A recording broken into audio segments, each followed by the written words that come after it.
injury, and allow the fans to demonstrate good sportsmanship so this day may glorify you. In Jesus' name we pray. Amen.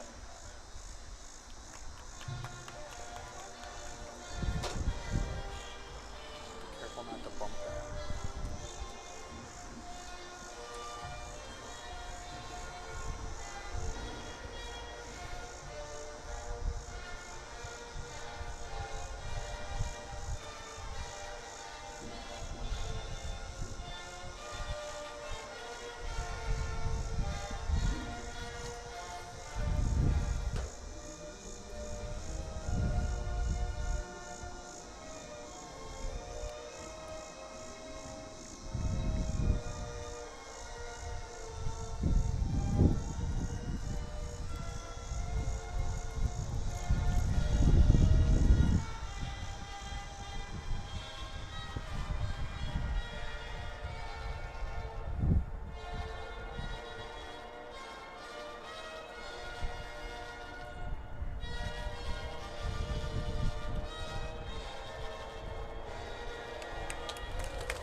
Good evening, everybody, and welcome to Lutheran St. Charles for a beautiful Friday night contest between our Lutheran St. Charles Lutheran Cougars and Cardinal Ritter coming into the place tonight. Doug, we've got an interesting matchup tonight with some key players.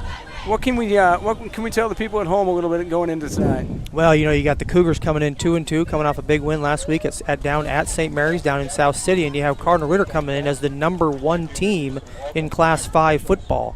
So they're a Class 3 school playing up 2 classes in Class 5, still ranked #1, beat a phenomenal Elias program last week down at their place. So I believe the score was 30-29. So coming in here, Cardinal Ritter's a very high-powered attack coming against these Cougars who won the Class 2 state championship 2 years ago, Caleb.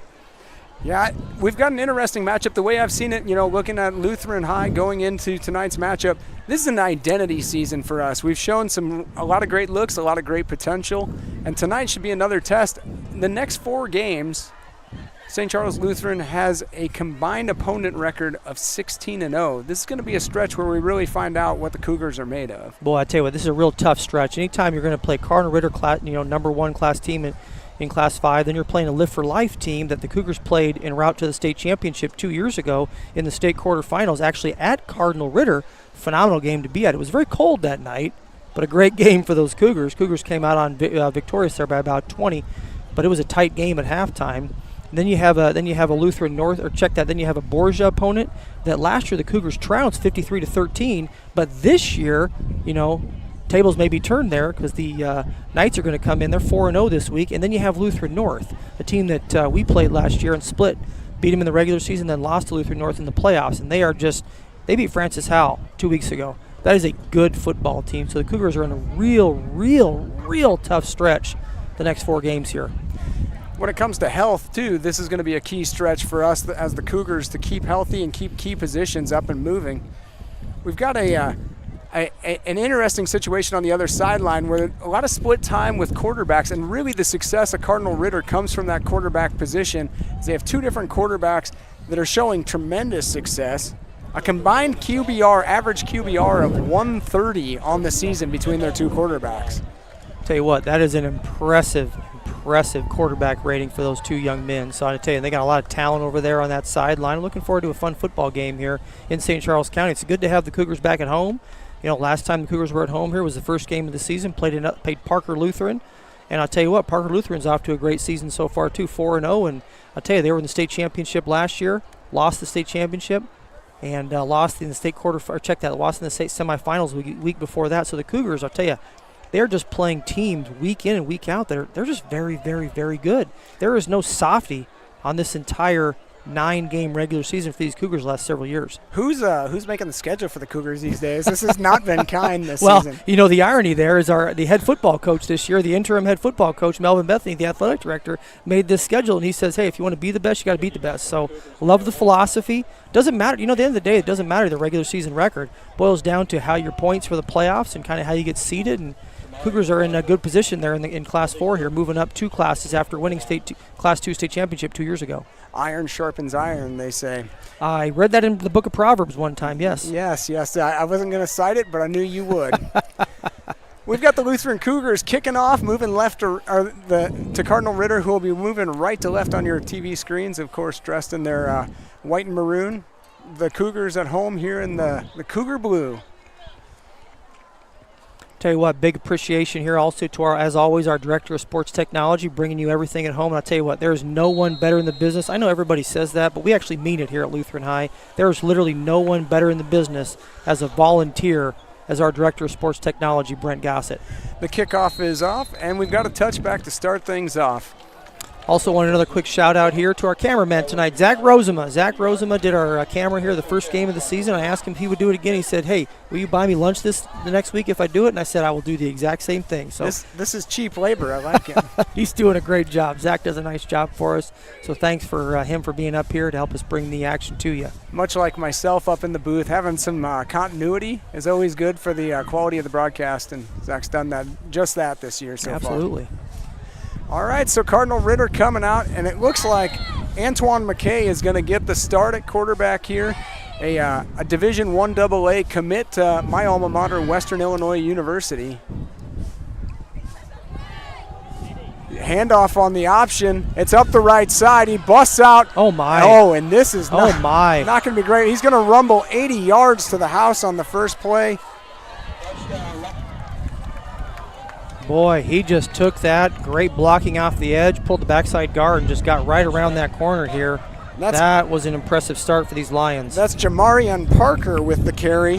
Jamarian, 2 touchdowns on the year. Let's make that number 3 coming off of that backfield handoff. Boy, incredible speed off that edge there. You know, boy, that was tough. Nice play by the Lions, first play of the game here for the Cougars, and that kind of is going to take the crowd out of it here. Cougars are going to have to go back on offense here after this conversion attempt. Many people haven't even found their seats yet, and they're going to look up to the scoreboard in a bit of confusion. Well, when you're 12 minutes into the game, you expect that to be a kickoff return for touchdown here, but it was a first play of the game. Boy, a lot of speed. Cardinal Ritter going for 2 on this. It's a direct snap back to number 9. This is Keon Sloan, who converts the 2-point conversion up to the right side. Tell you what, that was a nice blocking there by that right guard. Just kind of drove the D lineman into the ground. So, tell you, inauspicious start for the Cougars here. You're going to want to see some body language here to be able to respond to that phenomenal first play of the Lions here, Caleb. Now, the Jamarian Parker handoff up the right side. As statistics go, coming into tonight's contest, actually they're number 2 running back. So that's something to watch for as well. DJ Miller has gotten the lion's share of the carries coming into tonight for Cardinal Ritter. As we see a platoon-style backfield, it'll be interesting to see the different running styles that are incorporated. Well, if you look at the 2 teams here, you know, you got the Cougars here have about 35 kids on the roster, and then you have Cardinal Ritter over there, a few more, you know, and I think especially if, you know, they're going to be competing in Class 5 here, the number 1 team in Class 5, even with Class 3 numbers, that's impressive to have a school, you know, in the high 200s, low 300s to be able to have the talent that they do have and be able to have the numbers they have in their program, Caleb. Definitely a strong program that's been platooned into success. We've got whistles before the kickoff. Well, it's been a rough week, too, for the Cougar coaching staff here. You know, last week, Coach Chris Brooks was was not at the game down at St. Mary's here. And then this week, the head football coach, Melvin Bethany, also our athletic director here, has been sick, hadn't been in the office. So, tell you what, from a continuity standpoint, that's rough when you have your OC being out for a while. Then you have your head coach also. So, kind of want to see how the Cougars are going to respond here, Caleb. And who's calling the plays for us then? Coach Brooks. Mm-hmm. Coach Brooks has stepped up to the head roll. Yep. Yeah. Oh, yeah. He has called those all season. He was a phenomenal offensive coordinator, doing a nice job for these young Cougars. And when I say young, I mean young. There's a lot of young talent on this team, and going to kind of need to rally some of these juniors and seniors for these young guys, get them up to speed. Especially in key positions. I mean, example one is Andon Hyde here at starting quarterback. Ooh, kind of a mishit kick, and it's fielded short. We're going to get it at the 45-yard line. It's courtesy of Evan Norwood on that Handoff return. on the option. Evan, It's up did the a nice right job side. there, He Caleb, to pick busts that ball up and get a few yards going right up the middle there, and Cougars are going to be in great field position here for their first offensive possession. Have a short field to work with. Let's see what they can get done here. Like I was saying, Andon Hyde underneath center. Of course, with the sophomore quarterback that has really grown leaps and bounds since week one when we were previously at home. See what he's got for this home crowd this evening. Hyde from the shotgun. Takes a snap. Quick handoff up the right side to Jermani Brown. He's not going to get a big gain on that one. That was a kind of missed a block there on the right side of the line there. But Jermani, tell you, he's been an impressive back here for these Cougars, stepping into that starting role this year after kind of spelling our running backs the last couple of years. And I'll tell you, he's been an exciting young kid to watch, and look forward for big things, not only this game, but for the remainder of the season here. Hyde calling the play from the armband in the huddle. Going to come back out with the same set. One receiver to the bottom of the screen, two up top. Jermani Brown in the backfield. Snap comes down. Brown up the left side, redirects it for a gain of about 3. Good job by the offensive line on the left side there to pick up a couple positive yards here, set up a real more manageable third down. So you're going to have 4 downs here. Punting from this point of the field is kind of, I don't want to say pointless. You can definitely punt and play the field possession game. But with the offensive firepower that the Cardinal Ritter Lions do have, if you're going to break a long one here, you're going to break one for 80 yards like they did in the first play of the game. You're going to break one here for 50. I'm keeping the ball in the hands of our offense here, even on 4th down at this point of the field. But Caleb, solid tackle there by Cameron Claiborne. Another name you're going to hear on the defensive side of the ball a lot tonight. Hyde from shotgun, drops back, gets rid of the ball, and it's intercepted. A ball intended there for Caleb Mays. You've got an interception by Vinaz Cobb, number 8. Yeah, I tell you what, he felt that rush there, and I tell you, he stepped in. If he had stepped into that throw there, might have taken one on the chin. Boy, that was a rough one right there. It's a back foot throw that always goes awry. I tell you, the back foot throw does go awry. But again, where you've seen from where Andon was in week 1 to now week 5, I tell you, what tremendous growth. He has got a real bright future as the quarterback here of these Cougars. A lot of speed, a lot of good open field moves, and just has an arm that, it reminds me of that Patrick Mahomes throw. He's throwing from sidearm, and it's impressive. I think week 2 went a long way to get him fueled up, and he started seeing the physicality, the physical abilities have never been in question. It's the vision. There was a little shaky week 1, and he's coming on. Got a handoff up the left side from Cardinal Ritter to Jacquez Beck. Cougar D-line there did a nice job kind of shutting that play down for a minimal gain. They got picked up about 2.5, 3 yards there, Caleb. Sets up a 2nd and 7. The tackle there was made, as we heard from our longtime PA announcer, Jim Clark, was Isaiah Rubio. I'll tell you, I got a story about Isaiah Rubio to tell a little bit later. He was in my office here during 4th block. Uh-oh. And I'll tell you what, it was awesome. He was talking a little bit about what he was learning in his anatomy class, and I'm going to get back to that story here in a little bit. Antoine McKay set up in the shotgun. Got 3 receivers, counting the tight end up on the far side of the field, 1 down low here. It's a handoff, and it's going to go to Jamarian Parker, who we talked about. He's stung up in the backfield. It's going to be a loss of about 2 on that play. Well, a loss of 5. He's 2 behind the original line of scrimmage now. I think they gave him that little first contact right there. Could have been a little bit later, but and it's going to go to third and long now for the Lions. So Caleb, as I was saying there about Isaiah Rubio came to my office with his friend AJ and said, "Hey, Dr. Kuhlman, can we share a little bit about what we're learning in class?" And I said, "I can't wait." Had a skeleton they brought in, talked a little bit about the muscles in the shoulder. Here I am thinking, this kid's getting ready to play a football game, and he's talking to me about adductor and abductor muscles. And I'm just like, man, that's impressive. He must have seen something in the QB film. Wide open reception near side of the field. Number 5, T.J. Miller, and he snags out of a tackle, and he's in the end zone for another quick touchdown. Nice throw there, Caleb. But I tell you, could have been tackled there on that sideline. Just had a missed tackle. Kind of turned into 6. He tippy-toed down that sideline to stay in, too. All credit on the physical abilities that he displayed there. Doug, we've got a big one coming up next weekend, homecoming here at Lutheran High. A lot going on this week that we definitely need to talk about here in the coming quarters. Absolutely. The pace of this game is moving pretty quick right now, though. I'll tell you. This reminds me of a certain West Coast team here about 10 years ago. It's a little early for that reference. 2-point conversion fails on a pass to the left side. Intended receiver was Elijah Abdullah. I'll tell you what, I think that was a nice toss there. Just want to take a little bit of mustard off that. Could have put it in for 2 here. Now the Cougars are now trailing this game 14-0 here, just a couple minutes into the game, Caleb.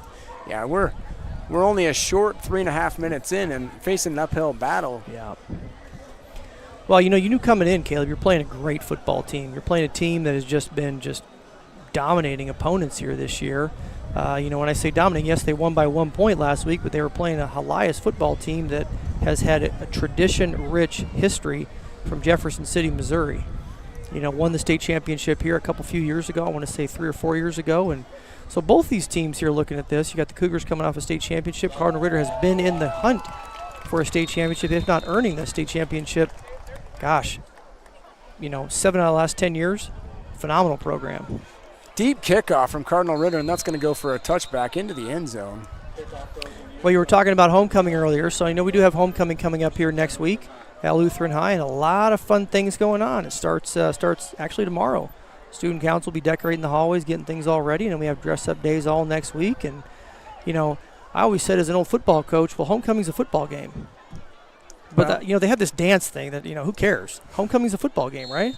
Well, it's a whole athletic department thing, and it rallies around it. I think for everybody watching at home, homecoming means it's time to come home. So instead of watching us on YouTube next week, why don't we get you in the stands? There you go. We'll give you a free burger and hot dog. Andon Hyde in the shotgun. Quick handoff up the right-hand side. It looks like to Jermani Brown again. And that's the case. We've got a gain of about 1 on that on a little dive play. Folks, once again, if you want to give a shout-out up here to your favorite Lion, your favorite Cougar, or you want to fact-check us, if we say something that just doesn't sound quite right, it'll probably come out of Caleb's mouth, not mine, mind you. More than likely. Give us a text up here in the booth, 314-497-3014. Hyde drops back, puts one up on the right-hand side. It's complete down the right side to Chris Pirtle. That's going to be a gain of about 32 yards, it looks like. Chris Pirtle, what a nice play. I'll tell you what, we received a text here a couple games ago when we were out in Kansas City playing Summit Christian, from some relatives of Chris Pirtle. Man. He is him. He is him. He is him. He paced that ball. He is him. I'll tell you, I love it. He paced that ball perfectly, ran to the right spot. Secondary got a little confused by what he was doing and brought the yardage out. Yeah, did a nice job right there. We've got a stoppage in play here. Something going on, I think possibly with the uniform on number 21, Juju Parker. Well, what you have right there, you see these kids in college, they want to have those back plates showing and whatnot. You just can't do that in high school. Yeah. Got to pull that jersey below that back plate. So whether it came up here when he tried to make that tackle on CJ or whatnot, got to kind of go out of the game, and he'll be right back in the game. That's a momentum killer as the Cougars rushed up to the line for a quick play there. Seeing a little momentum. You do notice with Andon Hyde in the backfield, a blocker has been added in the form of Tick Cross. And Tick Cross is a blocker. He's going to take care of that. Andon weaves through traffic in the backfield. Unloads the ball, and a little miscommunication on the route there. Again, looking to Chris Pirtle, a newfound favorite target. What I like there, what Andon did there, unlike that first play of the game, kind of not stepping into that throw, he stayed in the pocket there, stepped up into the pocket. So I'll tell you what, he is really, really learning the game here in football. He has not done, has a lot of the times when Andon gets flushed, he moves out of the pocket there. I liked how he stepped up into the pocket, evaded the rush, let his tackles on the left and right tackle do their job, the traditional NFL pocket, call it what you want to call it. Nice job there, nice vision from Andon Hyde. As that relationship grows between new offensive coordinator and quarterback over the next 2 years, if the development doesn't peak and plateau, Andon Hyde's ceiling is extremely high for talent. Oh, absolutely, 100%. Hyde takes the snap on the shotgun. Quick handoff, Jermani Brown up a hole to the right side, and he's out for a first down, a gain of 12. Yeah, I love that play call. I'll tell you what, I think that's one thing the Cougars are going to need tonight is the long developing plays with the speed and the tenacity that these Lions play defense with. It's not going to work. It's those quick hitters, to your traditional eye, fullback dives, straight ISOs out of the eye is what you're going to need there. And I know we're not running out of the eye, but those quick hitters is what I'm getting at. Are going to be the plays that are going to make a difference, Caleb. Traditionally, the run sets up the pass. In this instance, that pass of 32 has definitely opened up the run now. Yeah, absolutely. Jermani Brown in the backfield, Andon Hyde in the shotgun. Looks to a quick screen pass out to the right side, caught by Caleb Mays. It's going to be a loss of about 1.5 yards on that. A little extracurricular after the fact. Yeah, I'll tell you, and I think there should have been a flag on that play. Cardinal Ritter Lion came up there and just shoved Caleb Mays, and clearly after the whistle. But at the end of the day, too, what you like to see there, it could have been a flag, but when it becomes about the officials, you got problems. Right. You definitely do not want to make games about the officials. You want to make games about the players. So you do like them kind of playing a little bit there and having a good time. Well, that's part of maturing as a young man is having the autonomy to make mistakes and learn from them as well. Absolutely. 4 receivers set with Brown in the background or in the backfield. Andon Hyde takes that snap off of the slap, steps up in the pocket, looks downfield, scrambles right, and he's going to throw that out of bounds. And we've got a flag on the play. Yeah, what's the flag on? I don't know if it's a block in the back hold or. The linemen were not downfield. Sometimes that ref or the umpire throws that kind of flag, but I don't know who was downfield unless somebody was covered up. The linemen were all there. Looks like not a call there on the field. I'm not sure because he's not giving us an accurate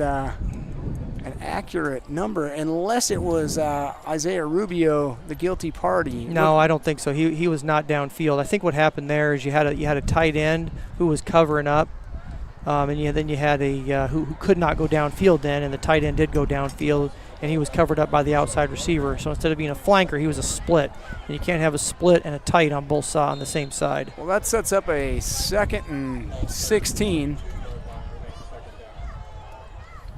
Same set as prior, 4 receivers.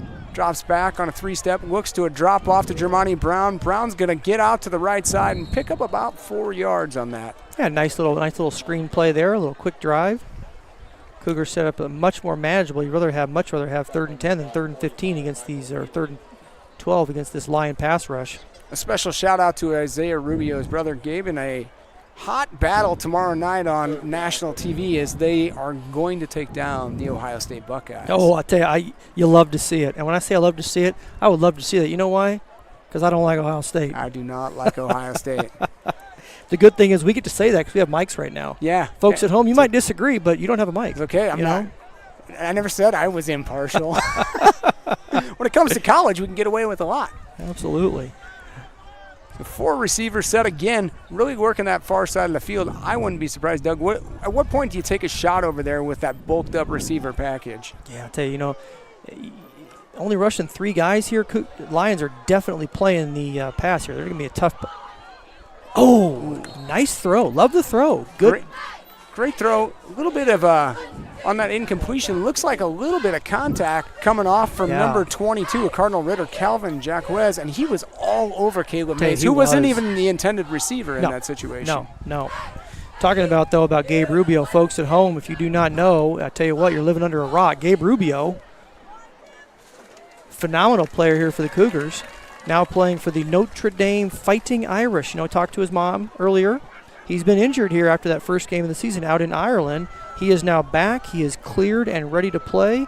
I look forward to watching him tomorrow night. I do too. It's always exciting to see a primetime game that's not good. Oh, and we've got ourselves a little bit of an offsides penalty coming off of the left end there. Yeah, I'll tell you what, you get a little jumpy there. You kind of see, you spell fourth and long, 4th and 12, and you know it's going to be a pass. You're not going to be able to run the ball here and get a first down against this tenacious defense. So that's probably not a terrible penalty because you're still at 4th and 7, Caleb. Well, 34 Joseph Reed's going to take this 4th down and watch it from the sidelines after that penalty. The policy goes at Cardinal Ritter, as many other programs, you commit the penalty, you're going to take at least a play off to think about it. Not terrible. Not a terrible penalty. So it sets up a 4th and 7 here in our familiar package. Andon takes the snap, rolls to the left. He's looking. He's got a solid reception again by Chris Pirtle, but he's going to be just short of the sticks by about a yard. Cardinal Ritter's going to take over on their 28-yard line. Well, what you had there, I don't know, and forgive me, I do not know the defensive coordinator's name for the Lions, but let me tell you what I loved about that play. You rush 3 guys, you play 8 back, and it is incredible to see a high school football team that is going to play the sticks like that. Most kids in high school are definitely not. In the 24 years I've coached high school football and watched high school football, you don't see that very often. So those kids did a great job there, coached up very well by the defensive coordinator of the Lions, Caleb. And that's growing pains a little bit for the Cougar offense and knowing where those sticks are and getting past them in order to make the reception as well. Yep, good point. All right, so Cardinal Ritter back on the field here. Looks like we've still got Antoine McKay in there at quarterback. He takes the snap, and I'm incorrect in that. Wow, what a catch over the middle of the field. That's going to be a reception for a first down, and it's going to come from Elijah Abdullah. Carson Boyd actually in a quarterback. That's their second option on the QB. He's actually a junior, so getting some snaps early in the season. Love that catch. Also love the pop to Caleb Mays there. I heard that pop from up here, so Caleb made a nice hit after Elijah caught that pass across that slant pass across the middle.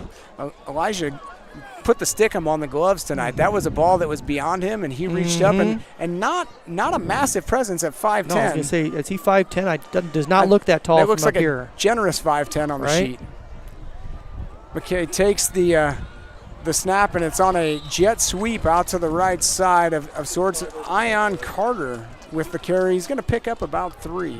I'll tell you, I am glad you can see these numbers. My old man eyes can't see them.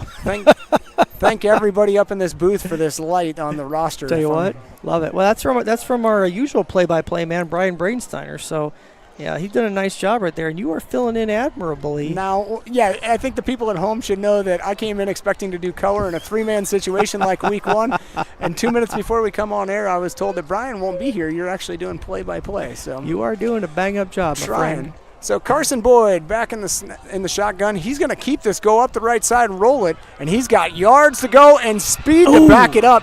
He's going to make it. Tripped up at the 8-yard line with a touchdown saving tackle from Chris Pirtle. This is, Doug, there you saw some speed in a bottle when he broke out of the backfield and split our defenders running with him and starting to pull away. He did. I'll tell you what. Quick fact check right here, too. We were talking earlier about, the success Cardinal Ritter has had in playing for state championships and or being in Final Fours the last several years. Quick note, Cardinal Ritter won its first state championship in school history last year in the sport of football. Interesting.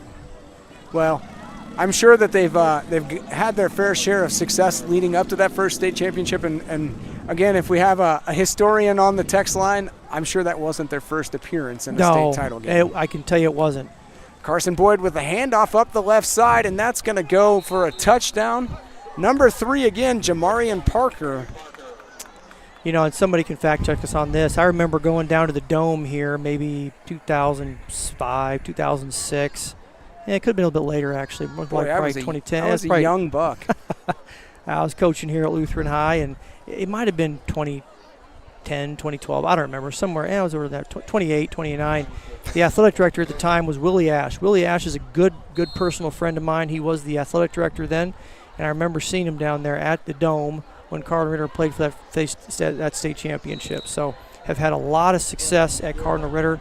Love what they do with their football program. Keon Sloan on the 2-point conversion up the right side. It puts the game at 22-0. Cardinal Ritter on top with 3:54 remaining in the first quarter. I tell you, Cougars had a great drive there going, just could not quite capitalize on that fourth down opportunity in line territory. That drive was kicked off by that phenomenal play by C.J. Pirtle. Did a nice job climbing that ladder, going up and getting it. Folks, here what we got going on as well. I'll tell you, I was looking down earlier here at our cheerleaders and our state champion dance team, Sapphires. 42 young ladies. It's awesome. That's something. Tell you what, I got 14 dancers there, and then cheerleaders. And I'll tell you, both had great seasons last year. Sapphires were state champions. Also proud of our cheer team as well, finishing in the Final Four last year for the first time in school history. So Coach Schulte has done a real nice job with those cheerleaders and look for big things for them this year as well, Caleb. She has done a good job, and the program in general between the Sapphires and the cheer team, they do a number of clinics throughout the year, and the turnout with younger members of the community turning out younger children, tremendous. So I would anticipate these numbers to continue to be strong, if not grow, in the years to come. Got a kickoff goes out of bounds at the 16-yard line, giving the Cougars a short field with prime field position once again. Yeah, you're going to need the Cougars here to take advantage of that great field position here, Caleb. Good, again, that second drive of the game. That first drive ended in an interception. The second drive moved the ball about 50-ish yards. So going to want to see him here make some hay with this opportunity, being down 22-0 here as time ticks down that first quarter. Making hay. That's a good phrase. And I actually, you hear some people, including a coach out at Oregon that we both like, that talks about the hay's in the barn, right? Not a lot of people know that. So it means, the preparation's over and we did our job. Yep. The Cougars, they're making hay. They need to get the hay in the barn tonight. Otherwise, this is going to get out of hand pretty quick. Mishandled snap in the backfield to Hyde, but it's going to go for a short loss there, as it was a little bit bumbled on the communication. Carry was to Jamar Cross there. That's a big man to try and bring down under normal circumstances. What a good kid. I tell you, I love Tick Cross. Saw him at lunch today and see him, every day I see him when he walks into the school building, gives me a wave and a fist bump. Just what a great kid, and just love seeing what he's done here in his time at Lutheran High. Well, I was just telling you before the game, I ran into a freshman member of the basketball team here, and asked him if he was playing this year. He said, yes, sir, no, sir. It's like, I can't wait for you to see me play. Just the most respectful young man. Deep pass to the right side. Caleb Mays with a great play. That's going to be a nice gainer for about 20 yards, taking us down to the 41-yard line of Cardinal Ritter.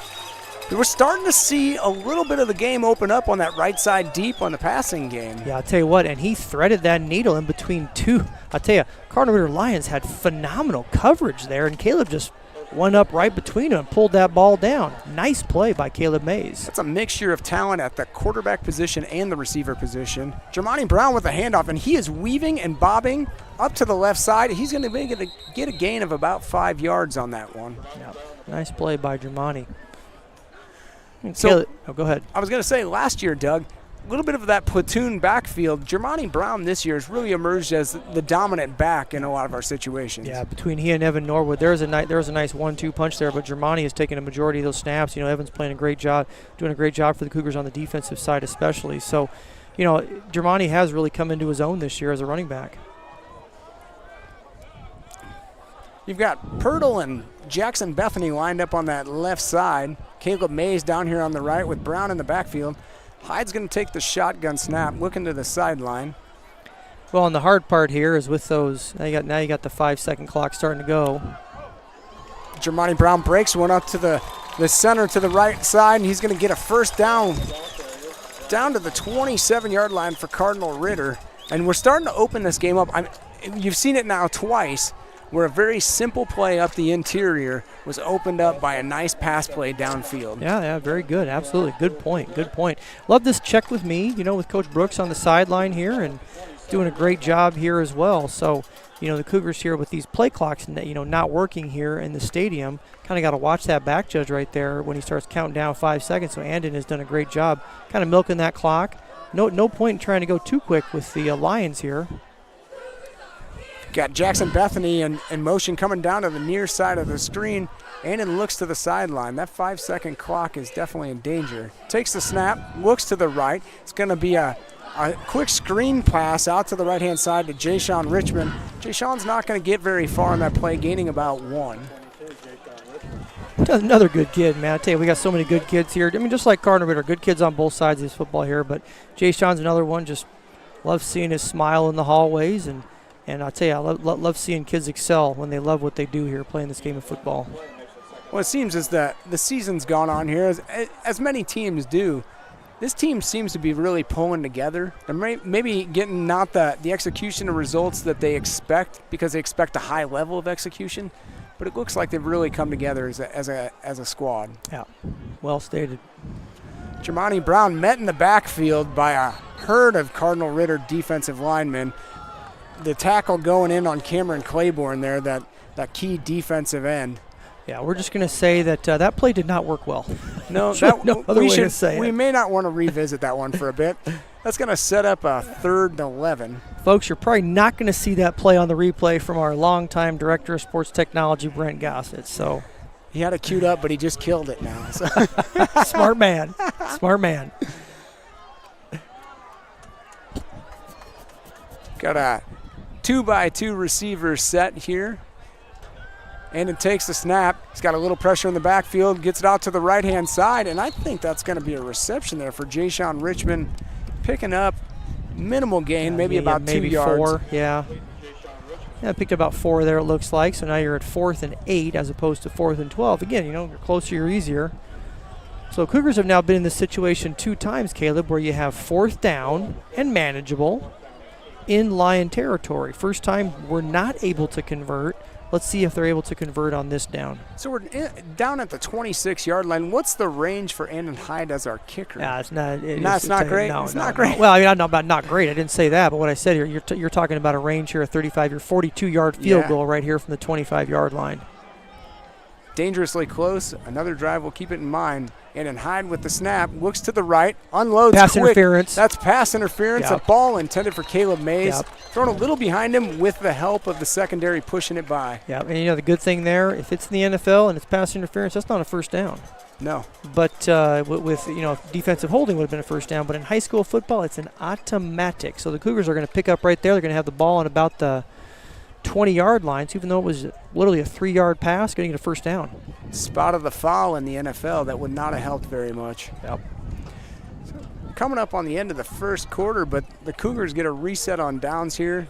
A lifeline, if you will. Maybe can put on some points before the end of this first stanza. Yeah.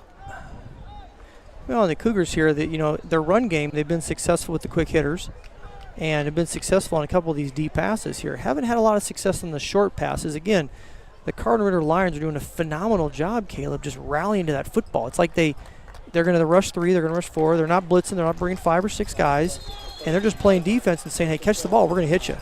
They've got some big. Love the defensive concept. Got some big physical guys up there. I mean, alone with Cameron Claiborne, 6 foot, 265 coming at you, and he doesn't look a pound over 230, so that's a lot of muscle. Reset on first down, and Hyde takes the snap. Quick handoff to Jermani Brown. Jermani Brown's going to be up the middle for about a gain of 4 down to the 9-yard line. Pretty sure we'll go to quarter here. So the Cougars showing a little bit of life here after that initial onslaught from Cardinal Ritter.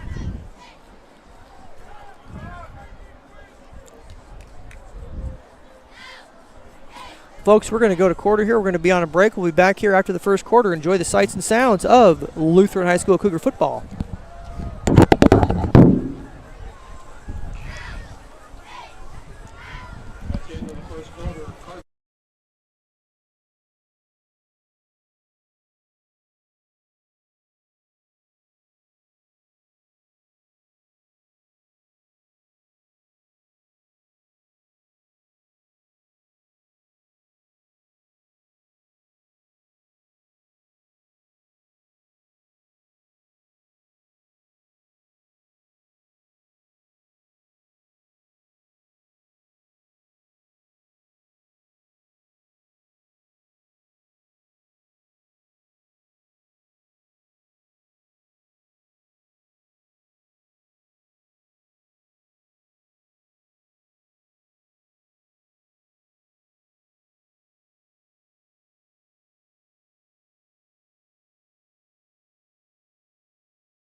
All right, welcome back for the second quarter here. The Cougars are going to come out with a 2nd and 7 down on the 10-yard line, so a first down possible before the goal line.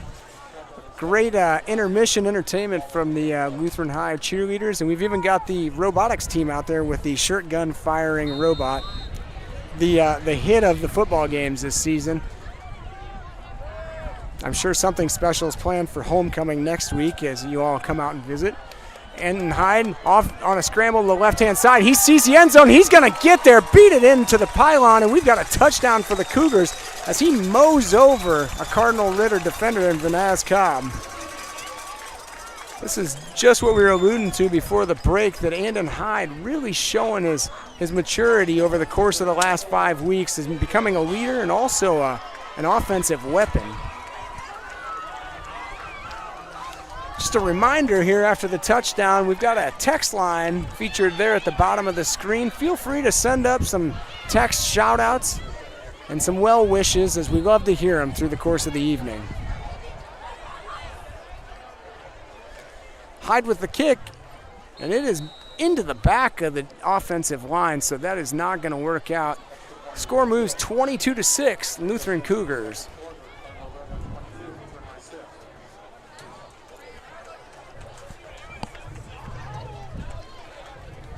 As Doug mentioned, homecoming festivities next week. We expect a big crowd, and we expect everybody on the broadcast that's close enough to come support your Lutheran Cougars.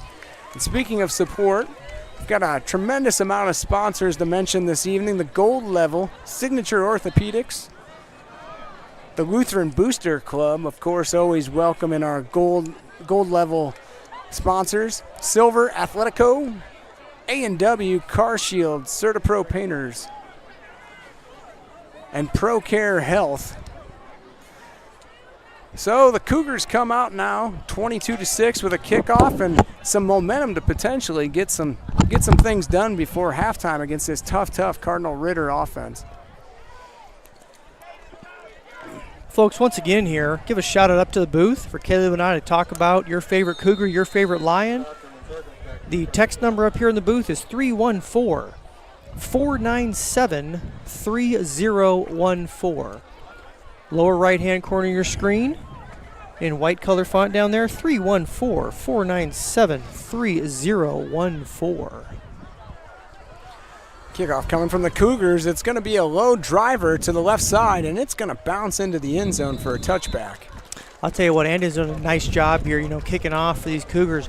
Early in the season, he's trying to kick deep every time. What I love about that, he's kind of kicking them where the team is not, because the best kickoff return is no kickoff return, in my opinion. And it gives them a long field to work towards. Absolutely. With 80 yards in front of them. Yeah. Hyde's going to take himself a little bit of a breather right now and coming out on the sidelines. A little bit of a do-it-all between the quarterback and the kicking position. He's out there for a good chunk of the time on a scoring drive. Mm-hmm. Well, and here you have a tough road ahead here. The Lions, every time they've had the ball, they've scored a touchdown. So kind of want to see the Cougars here bow their necks a little bit and get a stop. So Carson Boyd, Cart Dog as he's known, back in at quarterback. He's going to work out of the shotgun. Snap comes. It's going to be a handoff up the left side to Jamarian Parker. Parker weaves back to the right, and it's going to be a loss of 2 as the Cougars break through and bottle him up. Yeah, you did a nice job right there. Now you have it's like we have a timeout here. Oh, helmet came off potentially popped there. Helmet off, yep. Going to sit out a play and get that thing ratcheted back in for some action. Now the clock's going to run again, so not a timeout, just a stoppage in play momentarily. Got a platoon change there coming over from the Cardinal Ritter sideline. Got enough kids that could do that pretty easily, right? I think there was 3 or 4 kids that ran in that looked to be about 6'4" apiece, all in the receiver position. Right.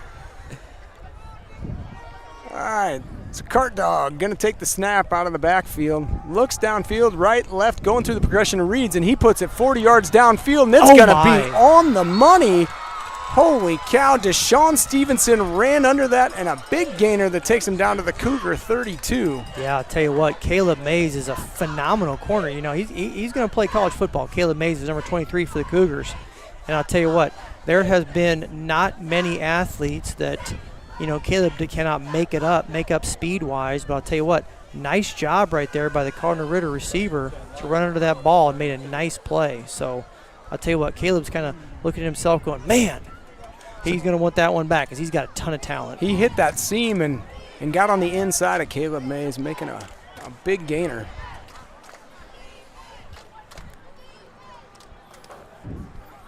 Carson dropping back, scrambling off to the left, pressure from Rubio. Going to throw that ball up in the left side of the end zone, and all alone, Jamarian Parker coming out of the backfield, 30 yards downfield for a touchdown. Yeah, I tell you what, you just lost track of that back coming out of the backfield. Nice play by the Lions there, Caleb. I'll tell you, Cougars did a nice job there. You had Fieberkorn kind of flushing him out of the pocket. Then he's able to kind of do a little spin move there and go find. I tell you what, nice play by the Lions, Caleb. That's a tremendous problem to have when you show two quarterbacks with such tremendous talent that it's seamless. Yeah, no doubt. A lot of credit there to Carson Boyd. Yep.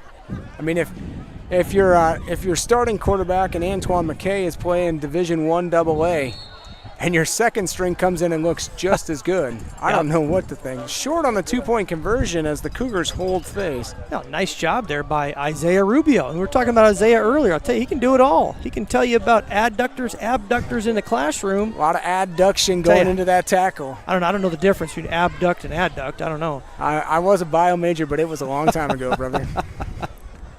Tell you, another shout out up here. We appreciate this. We have y'all doing a great job. Keep it up.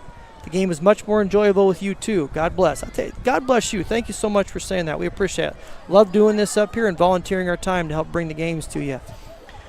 Shout out here to Rick Norton, who's at the game watching Andon Hyde compete and grow. He will also go home and rent the Barbie movie as a nightcap. Oh, wow. I tell you, I've heard good things about that movie. I have, too. I haven't seen it myself, but I've heard good things about it. I have not either.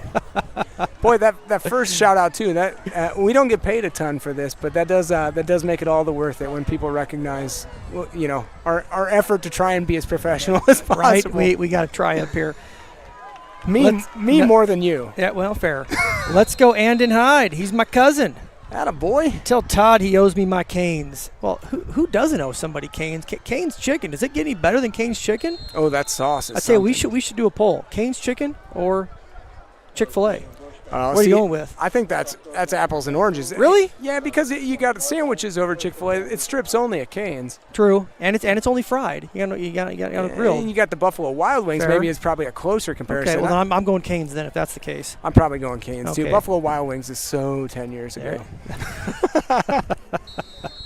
For the record, they are not a sponsor of Lutheran High School. No, but they should be. They should really think about it. Well, not with you talking about them like that. You should get community engagement involved in that. So the Cougars start on their own 20 after a long kickoff touchback. Hyde's going to come out in the usual set of 2x1 receivers. Jermani Brown gets the handoff, and he's going to be stacked up just short of the line of scrimmage here for a short loss. What do you see that we could be executing a little bit higher there, Doug, on offense to break things open? What I want to see right there on that D tackle is I want to see a better combo block from the left guard and center there, kind of getting up to the second level. And if you can't make a block, because those D tackles for those Lions, they are big men. They are big men down there. Double team them, drive them off the ball. You got 4 legs versus 2 when you're going double team. Give a little space there for Norwood in the backfield. Would love to see that play. So you've got number 51 down there who looks like a mountain of a man, Bryce Gray for Cardinal Ritter, listed at 230, and that just cannot I can't even fathom that. No, an offsides penalty. 230. No. Well, 230. Maybe in 7th grade. Yeah.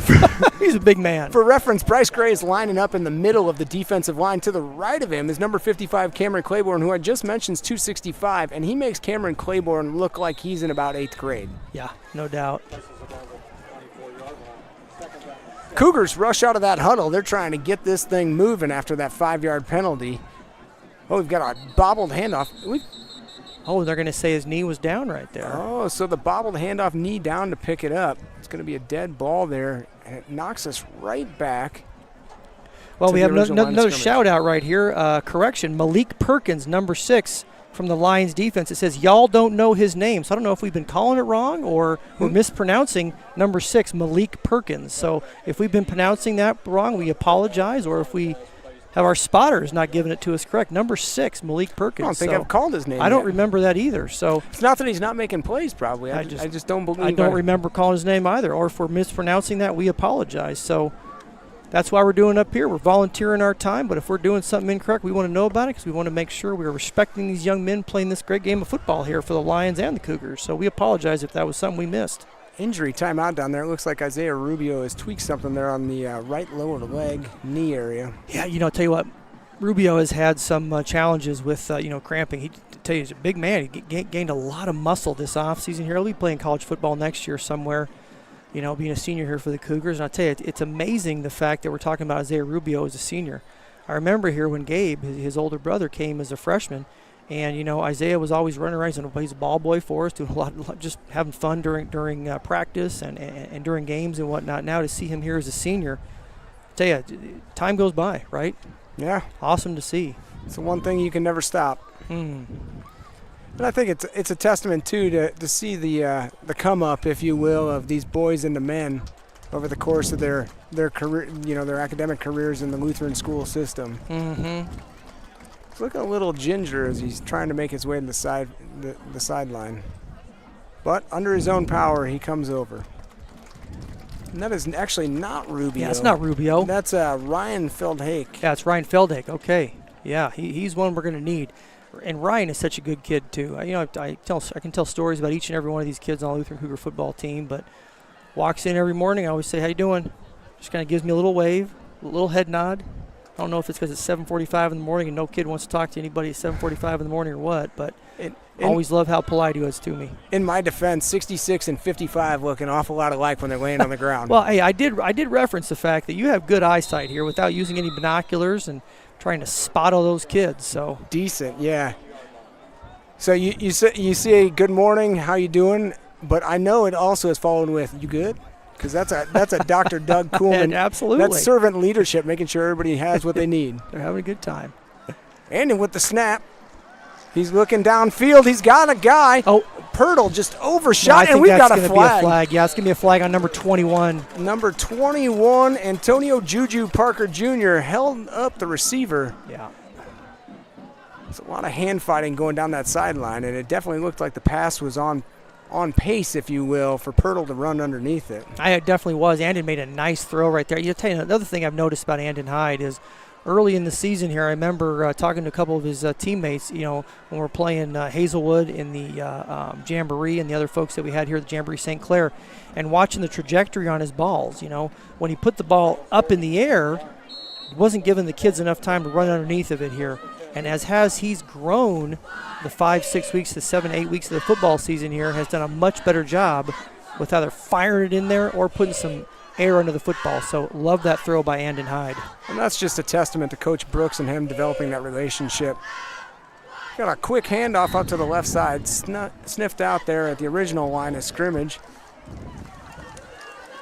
And we've switched up in the backfield here to have Evan Norwood taking some of the snaps, and that was actually him on the handoff. Well, I thought it had a little daylight there, and I'll tell you, we talked about this D-line of these Lions here. It just closes down quickly.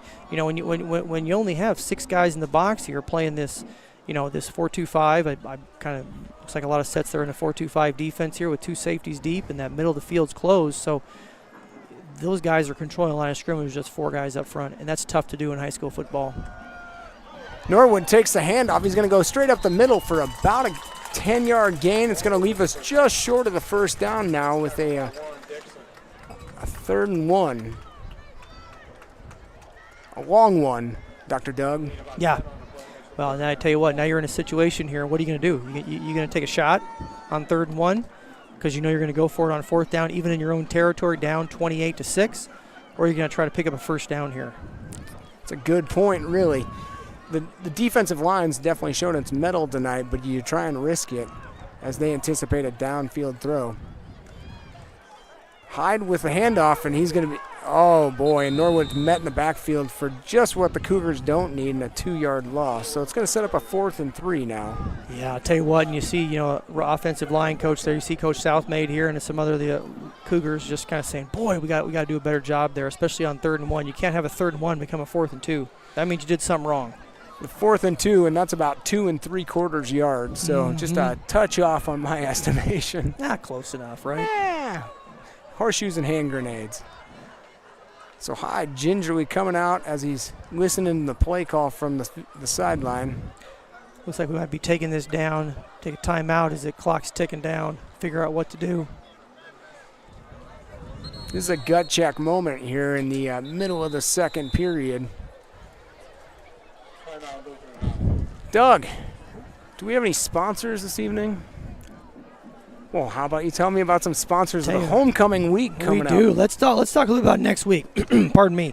You know, so it's interesting here. It feels like we just started the fall season. You know, whether you're playing sport of football, you're playing soccer, you're playing tennis, you're playing golf. You know, cross country. You know, there's just so many different things going on. Obviously, volleyball going on in the gym right now.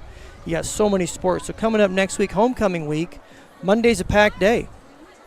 Boys varsity swimming is going to be at McClure High School for a 4:15 match at MSB. Boys varsity soccer is going to be hosting Fort Zumwalt West. Varsity kicks off at 4:30 and JV kicks off at 6. Boys JV football is going to be at Cardinal Ritter at 4:30 p.m. And girls varsity softball is going to be at Jefferson City at 5 p.m. I'll tell you, could talk about softball. What a good season they're having. I don't know if I think we've hit like 74 home runs this season. I mean, I'm not kidding. They just like hit home runs every game. It's incredible. I did see some of the success of the softball team, as my daughter is very, very geared up for softball season as she grows through the Zion system. Isla loves her softball. She does. Hyde with another low snap. And then oh, no. That's going to be incomplete. Intended receiver on that one, Jamar Cross. A lot of those snaps coming in low, and it really messes with the timing of Andon Hyde, it looks like, Doug. Yeah, it really does there. You know, and you live with that. You see that in the NFL, you know. I don't care what level of football you're playing. It starts with the center-quarterback exchange, whether you're under center or in shotgun. I tell you, if I'm hiking the football and I have one of those big Cardinal Ritter Lions right across from me, I'm kind of going, whoa, I got to block this guy. I mean, I tell you what, because they are having – their defensive line is impressive here for the Lions. Yeah. So Cardinal Ritter is going to take over on the Cougar 38. Got ourselves some confusion with the referee crew downfield. A whistle, but now looks like we're going back to play. Well, if you're the Lions here, I'm taking a shot. I'm going deep on this play. It looks like you've got a quick jet sweep from Antoine McKay up the left side. And that's going to be good for a first down and gain of about 15. My eyes aren't the best from quite that far away as he covers up his number, but that was Ion Carter with the carry. Are you sure? Yeah, number okay, 4. I can't read. I can't read from it might way be up here. Aeon. That's definitely a pronunciation. I would love somebody to clear up. Well, someone that's can fact watching. check us there. Once again, fact check us. Let us know if we're doing something incorrect. We want to be correct. Respect these young men. 314-497-3014. Lower right-hand corner of your screen, you see that number down there, or text up to the booth. So you've got Jamarian Parker joining Antoine McKay in the backfield. 3 receivers down to the near side. McKay drops back, scrambles around, looks. He's going to try and take this one on his own to the right side. Dodging, weaving. We got ball on the ground. Fumble. Cougars recover. Caleb Mays, man on the scene, going to get it back on the 11-yard line. Well, and you're going to have a penalty here. You kind of want to hope this on the line. Cougars can get this possession right here. But you tell you what, he's going to be watching that one in film, whether it's on Saturday or Sunday or Monday. And you tell you what, coach is going to say, hey, tuck that ball. Yep, tuck the ball. Do not carry the ball like a loaf of bread. You know, we've learned that for years and years and years. Tuck that football. He definitely threw the ball out to the side of the body pretty far. Rubio indicating it's against the Cardinal Ritter team, and he is correct. Cougar ball down there on the 11-yard line. 7 minutes remaining in the half as the Cougars try to get something cooking again.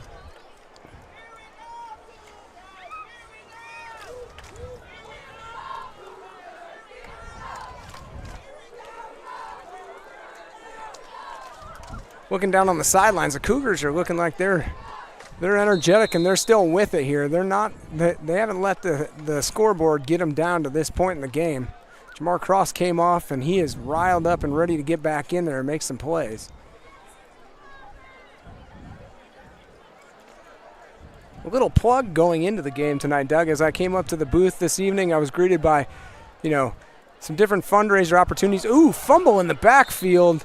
Luckily, the Cougars, Jermani Brown, is able to jump on top of it and save a potential fumble recovery and touchdown. But that'll put the Cougars back to the 8-yard line. Yeah, tell you what. So homecoming fundraiser, I met somebody on the way in, and Doug, they're selling these cool little Lutheran High. I love those. Those are pretty cool. Yeah. I'm not certain where the funds were going. I can't remember. Football team. So it is the football team. Yep, so football team, 100%. Hear that in the background, $5, and I know next week for the homecoming crowd, we'd like everybody to have one of those in their hands. Absolutely. Aiden Hyde from the shotgun, working from a 2nd and 11. Takes the snap, looks left, goes through Jermani Brown with a nice screen pass. It's going to get him about back to the line of scrimmage here. Well, I'll tell you what, the Lion defensive lineman there made a nice play, kind of felt that they were giving it up, and he just kind of stood his ground. I'll tell you, you don't see a lot of high school football kids that can make a play like that. Phenomenal play. Again, I'm impressed with the way the Lions play defense here. They're well coached, and they just get after the ball. This front line of the Lions, they're grown men for sure. Yeah, doing a nice job. They're doing a good job getting inside of the Cougars and making space to open up those lanes so they can get to the pressure. You've got a guy up there on the front line, if I'm not reading this incorrect, number 42 for them, Isaiah Edwards. Listing him at 5'11", 230, another guy that I definitely wouldn't want running full speed at me if I was Aiden Hyde. No. Hyde ducks out of the pressure from him. He's going up the right-hand side of the field, and he's going to pick up about 9-10. It's still going to leave us with a 4th and short, though, in that situation. Yeah, I tell you what, so it's rough there. You got to know where those sticks are there, and kind of now the Cougars are going to have to punt the ball after forcing that turnover here. But good to be able to get the ball back, make some positive yards.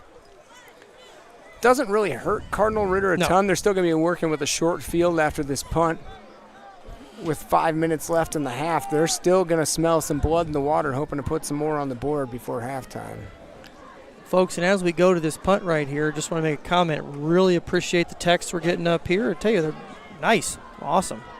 Go to that here in a moment. Hyde gets a clean snap, gets the kick away. It's going to land at about the 50. He puts it away from the intended reception guy who picks up under pressure.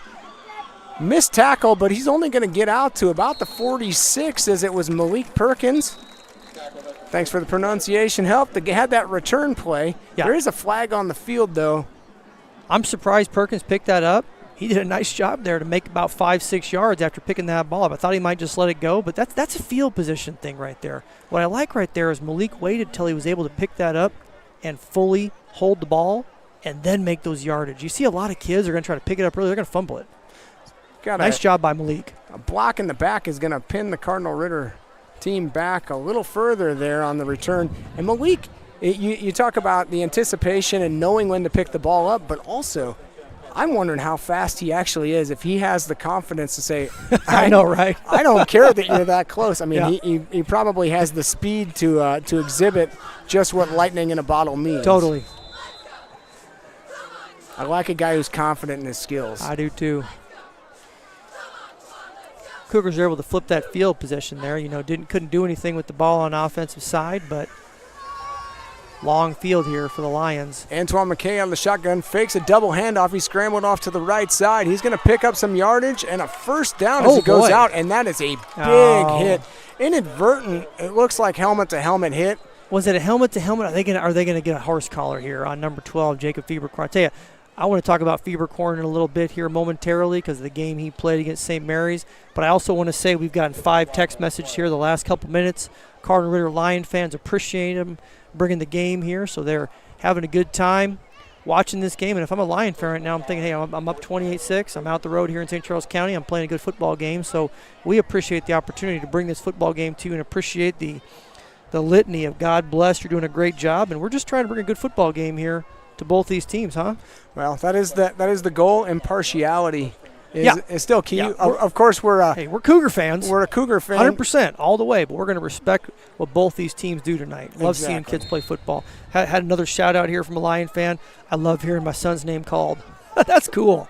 So that was indeed Makes you feel good about it. was indeed a horse collar penalty there on Fieberkorn, who got a little shook up on the play as well. He's down on his haunches there. Huge a big hole. gap, My goodness. and he's going to go to the house on you that kidding one. me? Jamarian Parker off the right side. Jeez. He saw 5 yards of air, and he turned it into a massive touchdown was just run. no one there. I tell you, let's go back to that Fieberkorn. I tell you, so coming down to the end of the game last week, Cougars are clinging to a 1-point lead at St. Mary's. So down in South City, wound up winning that football game 20-19 last week.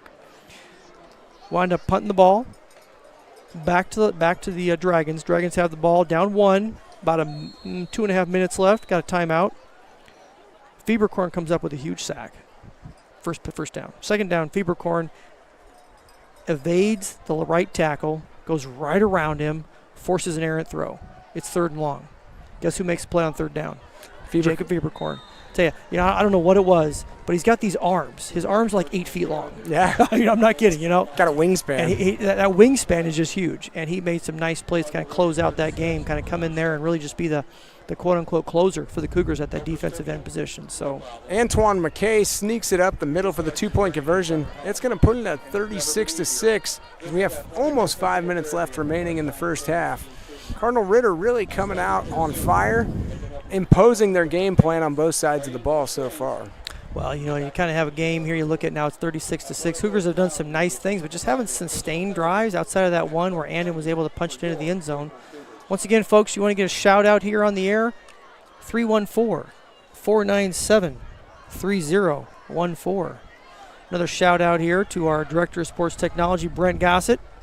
The man. Bringing you this game. He's got 16 computers behind us right now running all this software. I mean, literally 16. So he doesn't. Oh, check that. He says 15. I'm wrong. I apologize. I'm wrong. So he doesn't ask, but I always tell him of things that would make me maybe a little better going into the broadcast. And I came up tonight and I said, Brent, can you get me a monitor in front so I can see when the replays are happening versus watching them on a YouTube replay because it's delayed?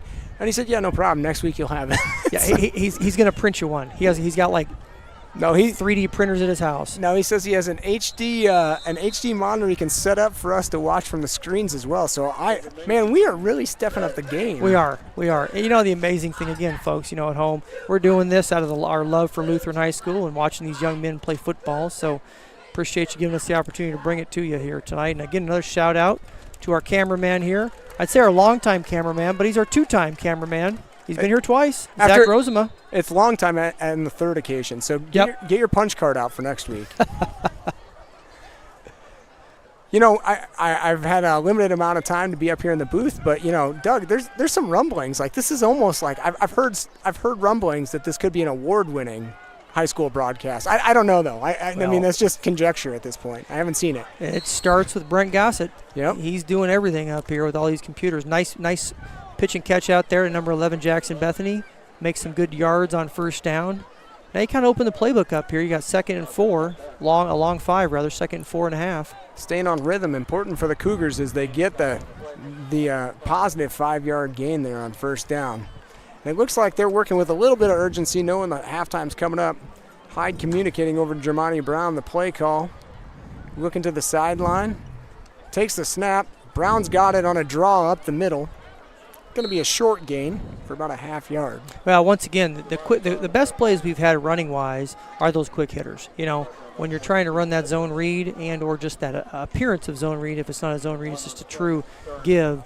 The quicker ones are the ones that are getting us better yardage up the middle here. Now we're going to have 3rd and a long 4. Cougars have a long play clock here. One thing the Cougars are doing a great job of here is getting the play in and out. Had some issues here the first few games. And, last week we talked about Coach Brooks not being down at St. Mary. Cougars still able to pull that win off. So kind of a little bit better communication from up in the booth here down to the sideline to Coach Brooks. So a lot more time to be able to work with. And looking over the sideline, comes back to the center. Snaps, you got 4 wide. Looks to the left side, puts it up. It's going to go to Caleb Mays. Oh, Caleb Mays with a great reception. Maybe a slight push off. Phenomenal. No, he just stopped. Yeah, he was throw on the brakes and let him go by. He just stopped, And that looks a lot like we got to have a reference here. That's a lot like the Oregon Ducks are going to do tomorrow to the Colorado Buffaloes. And I apologize to anybody watching today who's a Colorado Buffalo fan. I'm a Deion fan. Big Deion fan. Love Deion. Yeah, me too. But Oregon, you know, as a proud Oregon Duck alum, you know, and a proud Duck, I tell you what, they're gonna be able to take care of Colorado tomorrow. I think primetime might get demoted to daytime after tomorrow's game because I'm never going to question Dion. These next 2 weeks are going to be really the telltale for them, taking on the Oregon Ducks and then right back with the USC Trojans. They've got two top 10 opponents back to back, coming off of a difficult game with Colorado State too that they really went to the brink with. So. Yeah, it shouldn't have gone to the brink with them at all. Colorado was much more talented than Colorado State, but Colorado State was ready to play. So go Ducks, go Ducks. Go Ducks. Go Ducks. Go Ducks. Go Ducks. Got a visitor up here in the booth, longtime Claw listener, David Mudd. Huge donor for the Claw too. Big time. Yeah. He's a sponsor. Platinum donor. He is. I mean, he'd like to be. He is the owner of Midwest Block and Brick. Just Midwest Block and Brick, the owner. We are in the shadow of greatness here. The owner of Midwest Block and Brick. Proprietorship. And it drops back, looks left. He's got Jermani Brown on the left sideline. Brown going to keep up with about a 9-yard gain, and it moves the sticks. First down.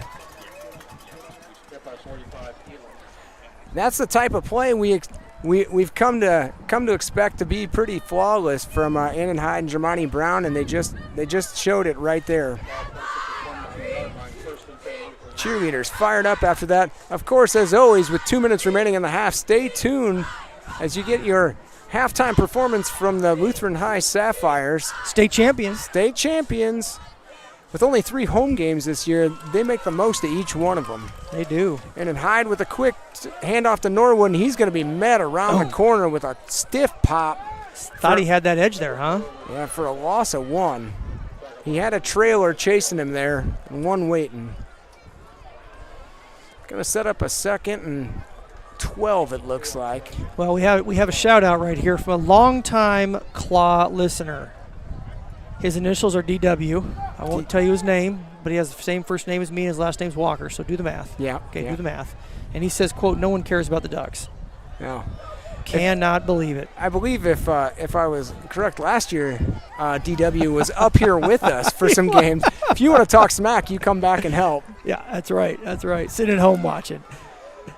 Caleb Mays down here lined up on the near side of your screen. Hyde drops back, goes through the progression, looks to the right-hand side. He's got somebody. Oh, just underthrown on the run there. Intended receiver was Jamar Cross, and you know Tick was wanting that touchdown.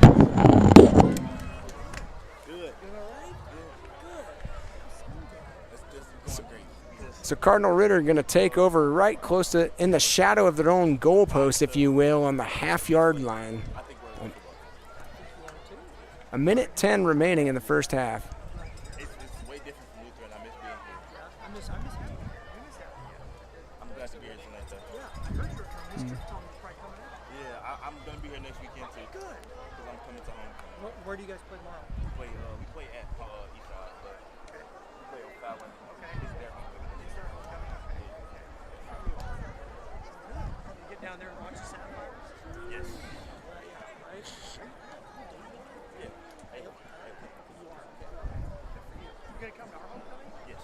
Interception was at the 1-yard line. Finally be back in the Ball at the 1. How's school? it's way easier. So Cardinal Ritter coming out, seeing they can put something together with 1:10 left on the clock. It looks like Antoine McKay back in there in the backfield. Takes a snap. Quick handoff. Going to be met right at the line. We got a fumble into the backfield, into the end zone. McKay picks it up, and he scrambles for about 8 yards. Turns a potential safety into a positive gain for 8. Holy cow. That was a play, gentlemen. Timeout, Cardinal Ritter. They're going to talk things over with 57 seconds. Piece together the 2-minute drill.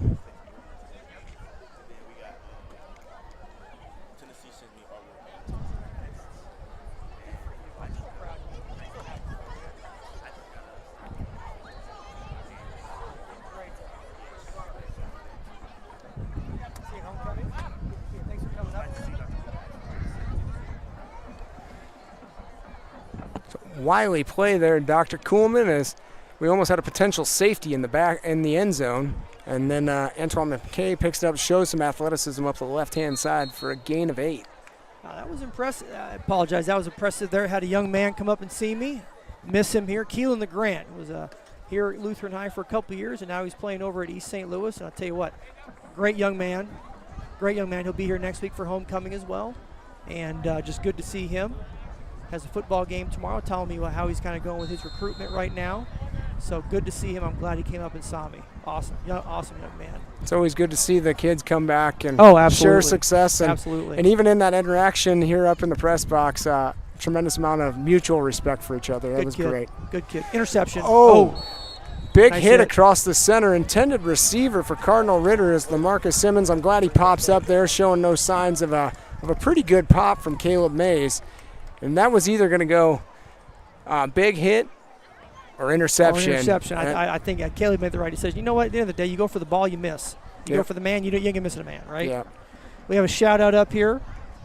Shout out. Oh, here we go. A shout out to Zach Rosema, the cameraman. Running cross country for the first time and doing amazing. He is a multi-sport athlete. I believe Zach also plays volleyball and basketball, so a 3-sport athlete. And a cameraman, he gets a letter for that, right? Absolutely. If he doesn't, we're going to make one. Snap back. Got to carry up to the right side. Flags all over the field as you got Jamarian Parker breaking one out to about the 31-yard line, but this is coming back. Well, we do need to say here, 45 seconds left, and that shout-out comes from our state championship cross-country coach, Elizabeth Friend. Hey, hey, hey.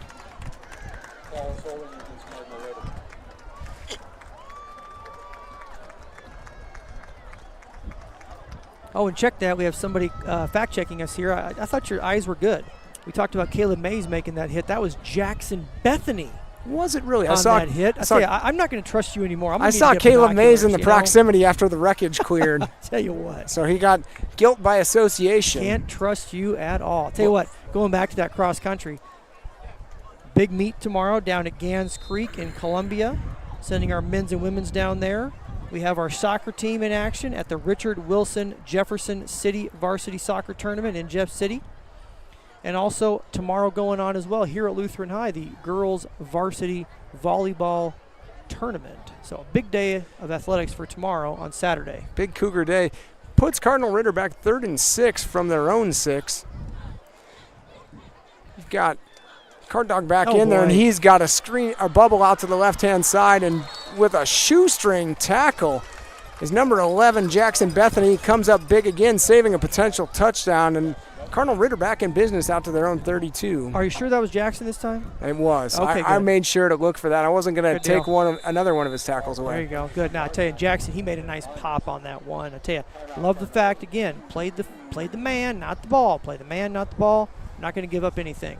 He's showing a little bit of leadership back there in the secondary by directing traffic. And Doug, what else we got going on this week for the big homecoming festivities? Well, once again, we talked earlier on Monday what we have. Tuesday's even busier. How does that happen? I tell you, it's incredible. Tuesday, we're going to have girls varsity golf at Bogey Hills Country Club against Father Tolton. Girls varsity tennis is going to be at home at Fort Zumwalt East against Pattonville. Girls varsity softball, well, by then they're probably, instead of hitting 70 home runs, they're going to have 77 home runs because it's 7 here this weekend. Girls varsity softball is going to be at hosting Westminster. Girls freshman volleyball will be St. Joe's. Boys varsity soccer will be at home against Farmington. Girls JV also against St. Joe's. And boys varsity soccer also against.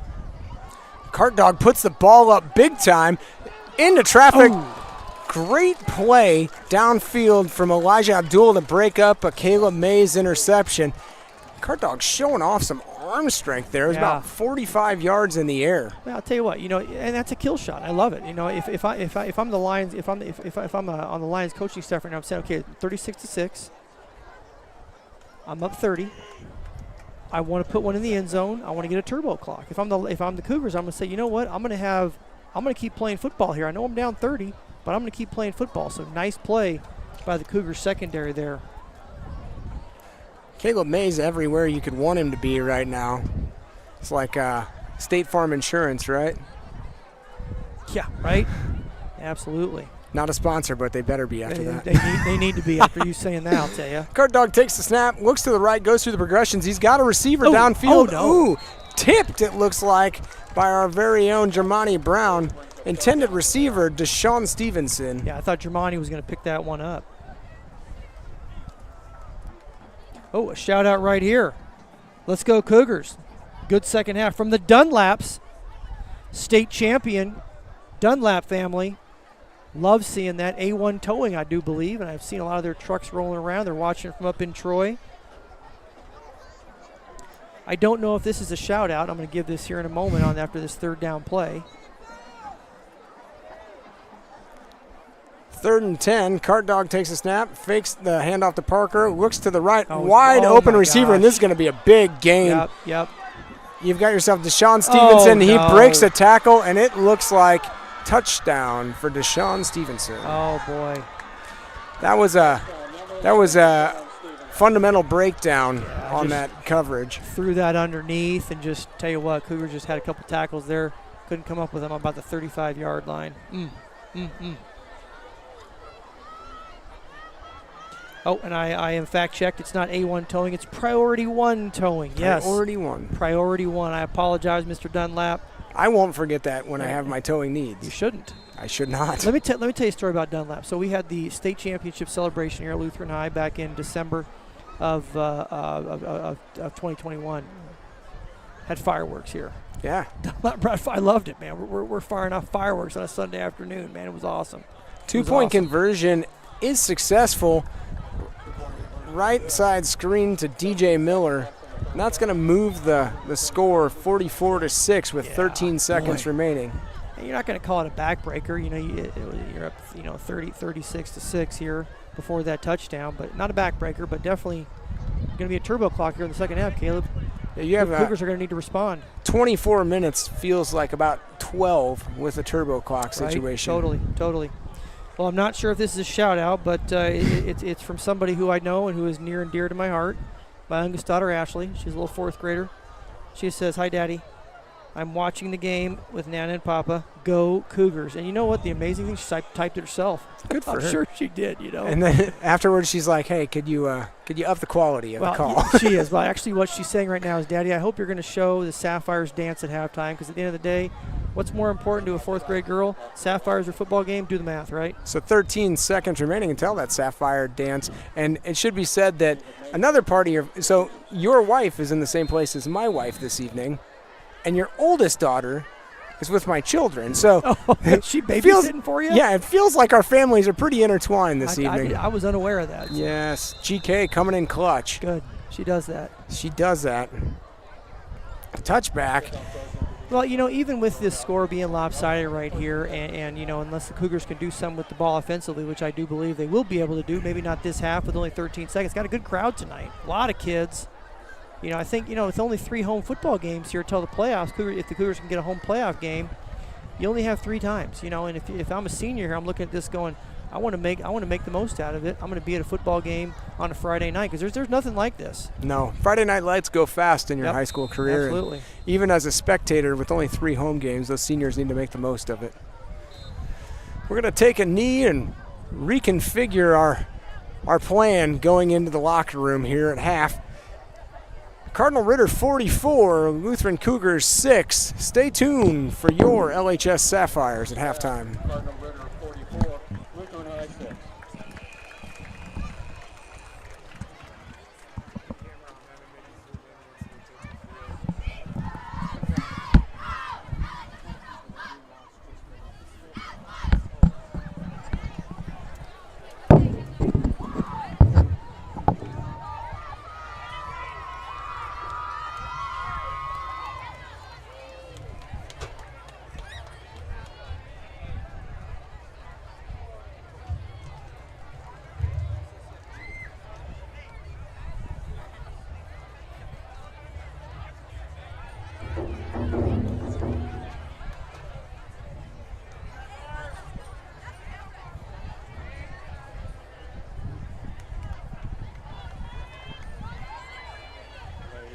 Gentlemen, introducing the Lutheran High School Sapphires.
2, 3.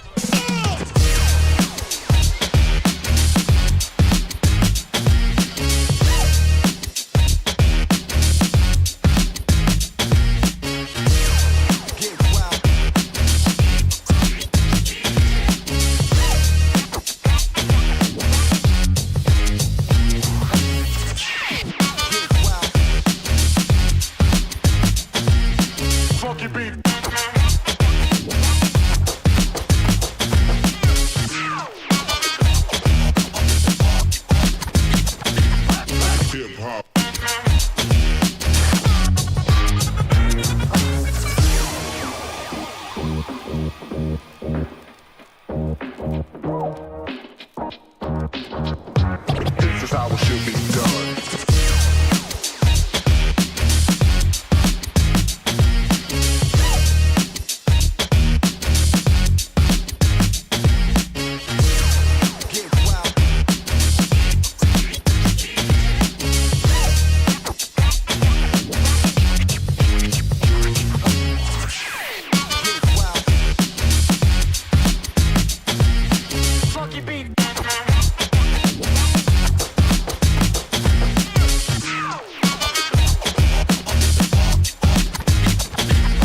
Hip hop.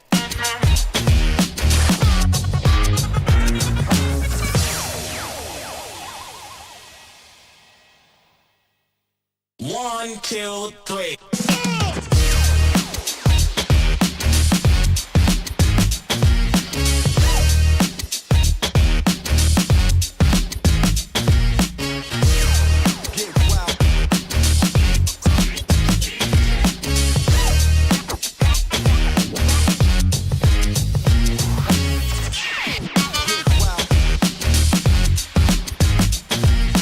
Funky beat.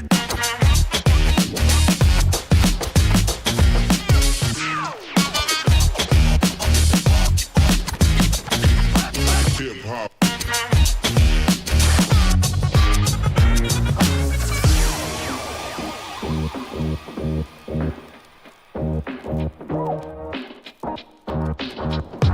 This is how it should be done.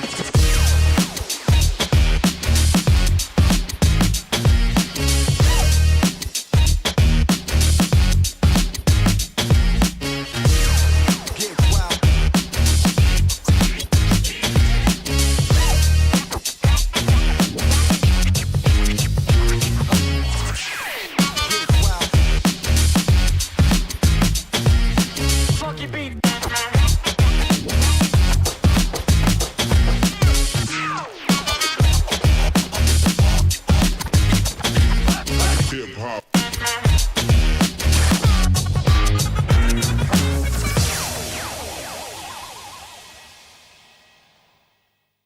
One, two, three.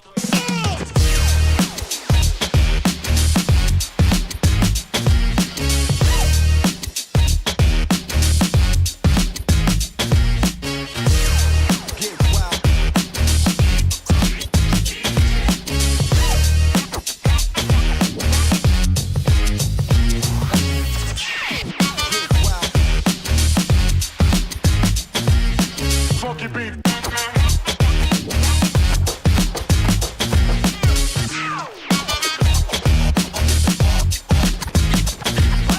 Hip hop.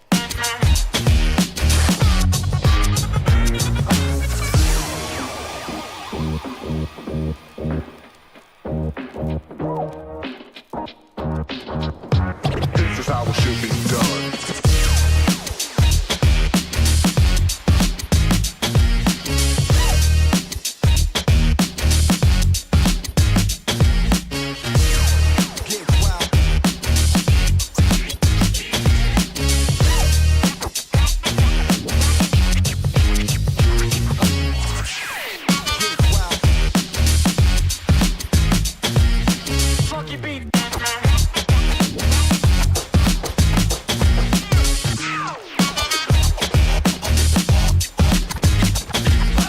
Hip hop.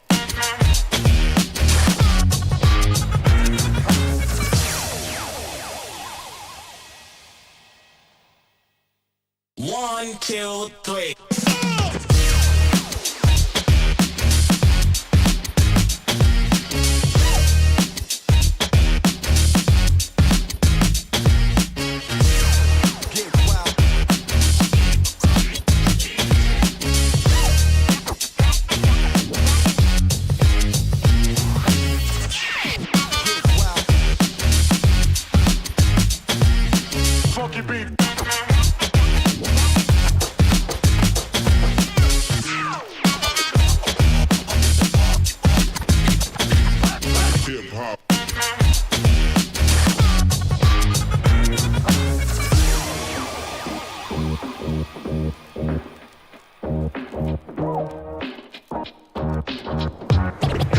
it should be done.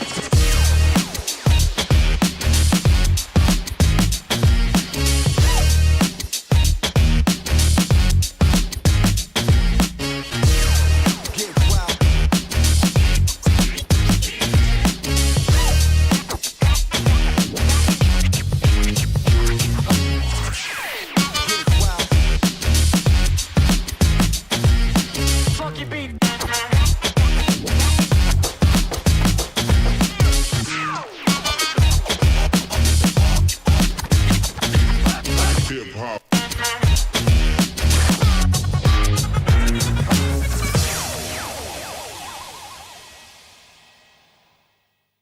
One, two, three.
Well, folks, we talked earlier here, coming up this week, next week at Lutheran High, it's going to be homecoming, so hallway decorations start tomorrow and have dress-up days going on every week here. Monday is going to be movie night, dressed in your pajamas. Tuesday is stunt double, dress as a twin with a classmate. Wednesday, dress in the genre of your class hallway. It's also going to be a Powder Puff game that night, 8 p.m. Powder Puff football under the lights. Is that on the claw? It's, you know what? That is a great idea. I think that's a really good idea. We need to get an updated roster sheet for that. We're going to have to check with the director of sports technology to see if we can put that on the claw.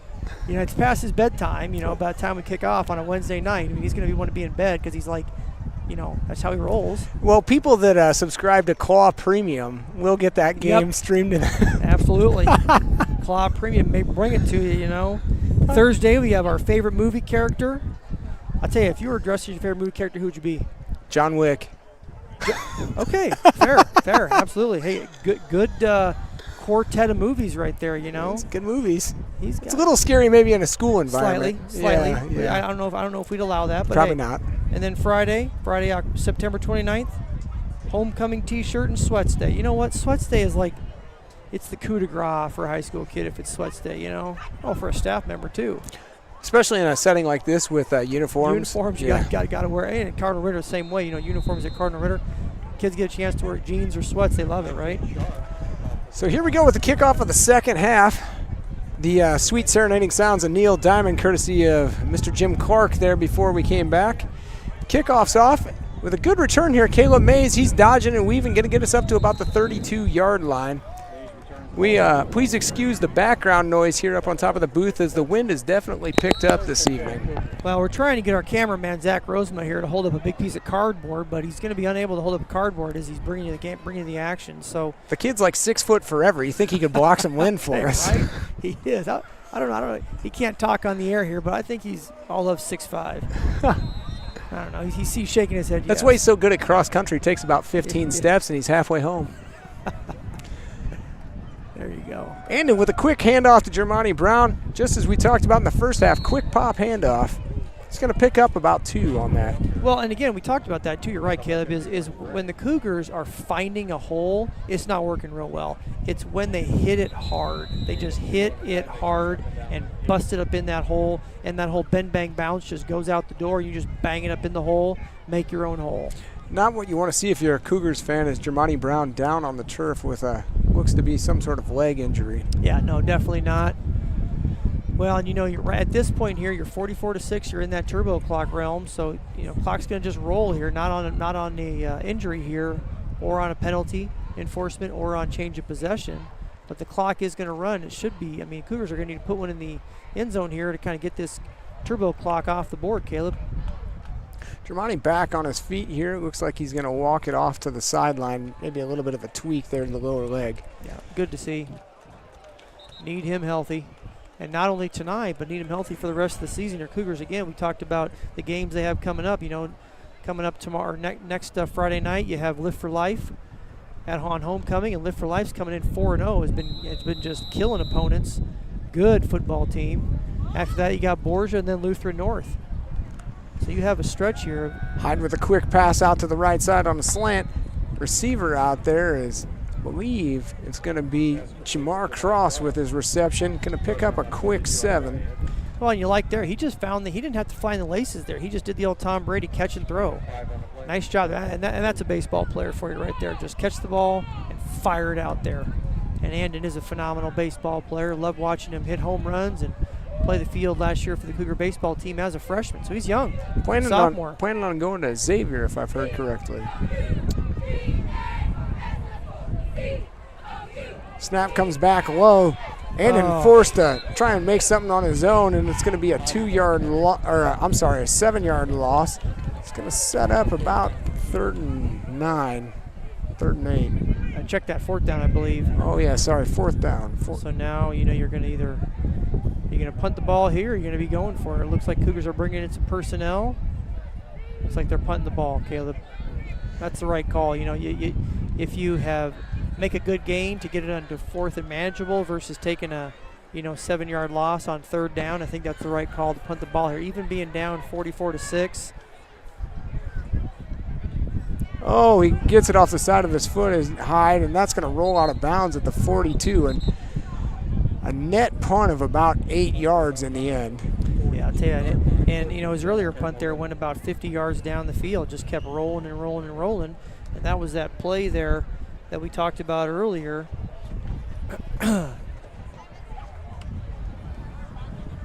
When Malik Perkins picked that ball up and made a nice play there, just kind of let it roll, picked it up, and Malik made a nice play to get some positive yardage there. Now the Lions are going to go back on offense here, leading this game 44-6, Caleb. Lions with a short field setting up on the Cougar 42. They nurse that 38-point lead with 9 minutes to go. Time does fly in a turbo clock era. Yep. And folks at home, if you're not aware, that turbo clock, because it's more, it's 44-6 right now, so that point threshold clock is going to run, whether it's an incomplete pass, ball goes out of bounds. Cart Dog with a huge shot downfield and just overshoots intended receiver Nick Watkins.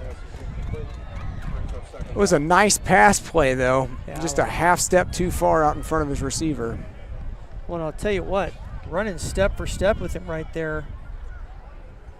Jalen Bush? Number 2, Jalen Bush, did a nice job because he was kind of beat on the play and then kind of made up there, and he was able to stick his hand out there and just affect the throw just a little bit. Good job by Jalen Bush. Ritter still got points on their mind coming out of halftime. Yeah, I'll tell you, they just took a deep shot right there. You're up 44-6. You have a huge lead. You still go deep. Yeah.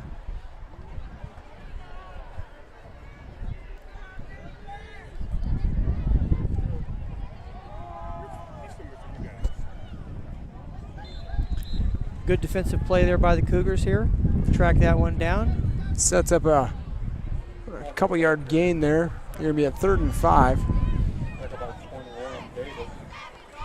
So for the Lions here, what kind of play are you looking for? You're going to go for it on 4th down if you are getting stopped right here. So I'm going to put the ball in the air. I am as well. I'm probably going to go on a quick maybe screen pass. Not screen, but seam pass down the middle of the field. And that has been an effective play for him. I'll tell you what, have not done terrible handing that ball off to Jamarian Parker either. No, Jamarian has definitely shown his worth in gold tonight. Probably well over the 100-yard mark now for rushing on the evening. They do go in the air out to the left sideline, and it is caught by Nick Watkins, and he's going to turn this upfield. Play. Big gainer as he's down to the Cougars 7-yard line. Yeah, I'll tell you what, put the brakes on right there and made a nice little out throw. Just ran the old what I would call a 91, had a seam in and out, and he just kind of put the brakes on there. Cougar defender was unable to make a play. Would have been a 1st down anyways, but would have been about a 7-yard gain as opposed to a 20-yard gain. Nick Watkins fired up coming out of halftime. Didn't call his name or number in the first half, and now 2 out of 3 plays getting his name on the broadcast. He's wanting to find pay dirt. Cart Dog back in the shotgun, setting up with a great deal of composure, sends it to an empty backfield, looks out to the right, across the middle of the field. Touchdown, DJ Miller. Boy, oh boy, what a pass and what a catch. Yeah, really threw the ball in there. Nice shot, nice job. Now it looks like the Lions are going to go for 2 here, even with this big lead. Being up 50-6 now, they'll keep the foot on the gas, going for 2.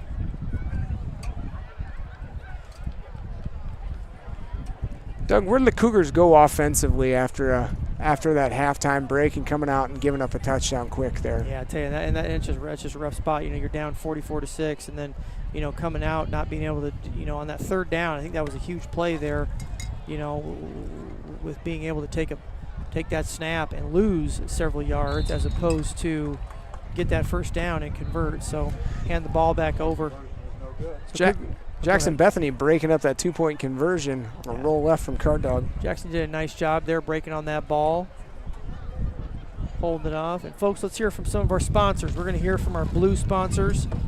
Blue sponsors tonight. And our gray sponsors. Jason and Laura Vale, Mascots.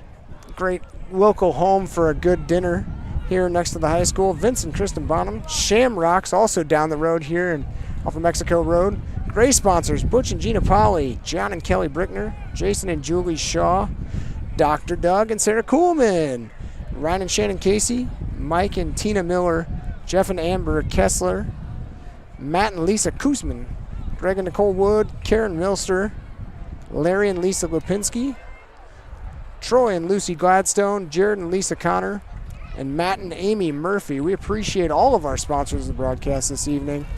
They make it all possible for us to bring this to you guys live on YouTube and around the country so friends and family can view from wherever they are. Well, and speaking of that, view from wherever they are, that first game of the season here, you go back and watch it, when we played Parker Lutheran, and Brian Brainsteiner, our play-by-play guy for that game, I want to say he counted up 14 different countries we were being broadcast in. Yeah. It's just incredible. Yeah, it was a tremendous evening. I know I went home feeling pretty good about it.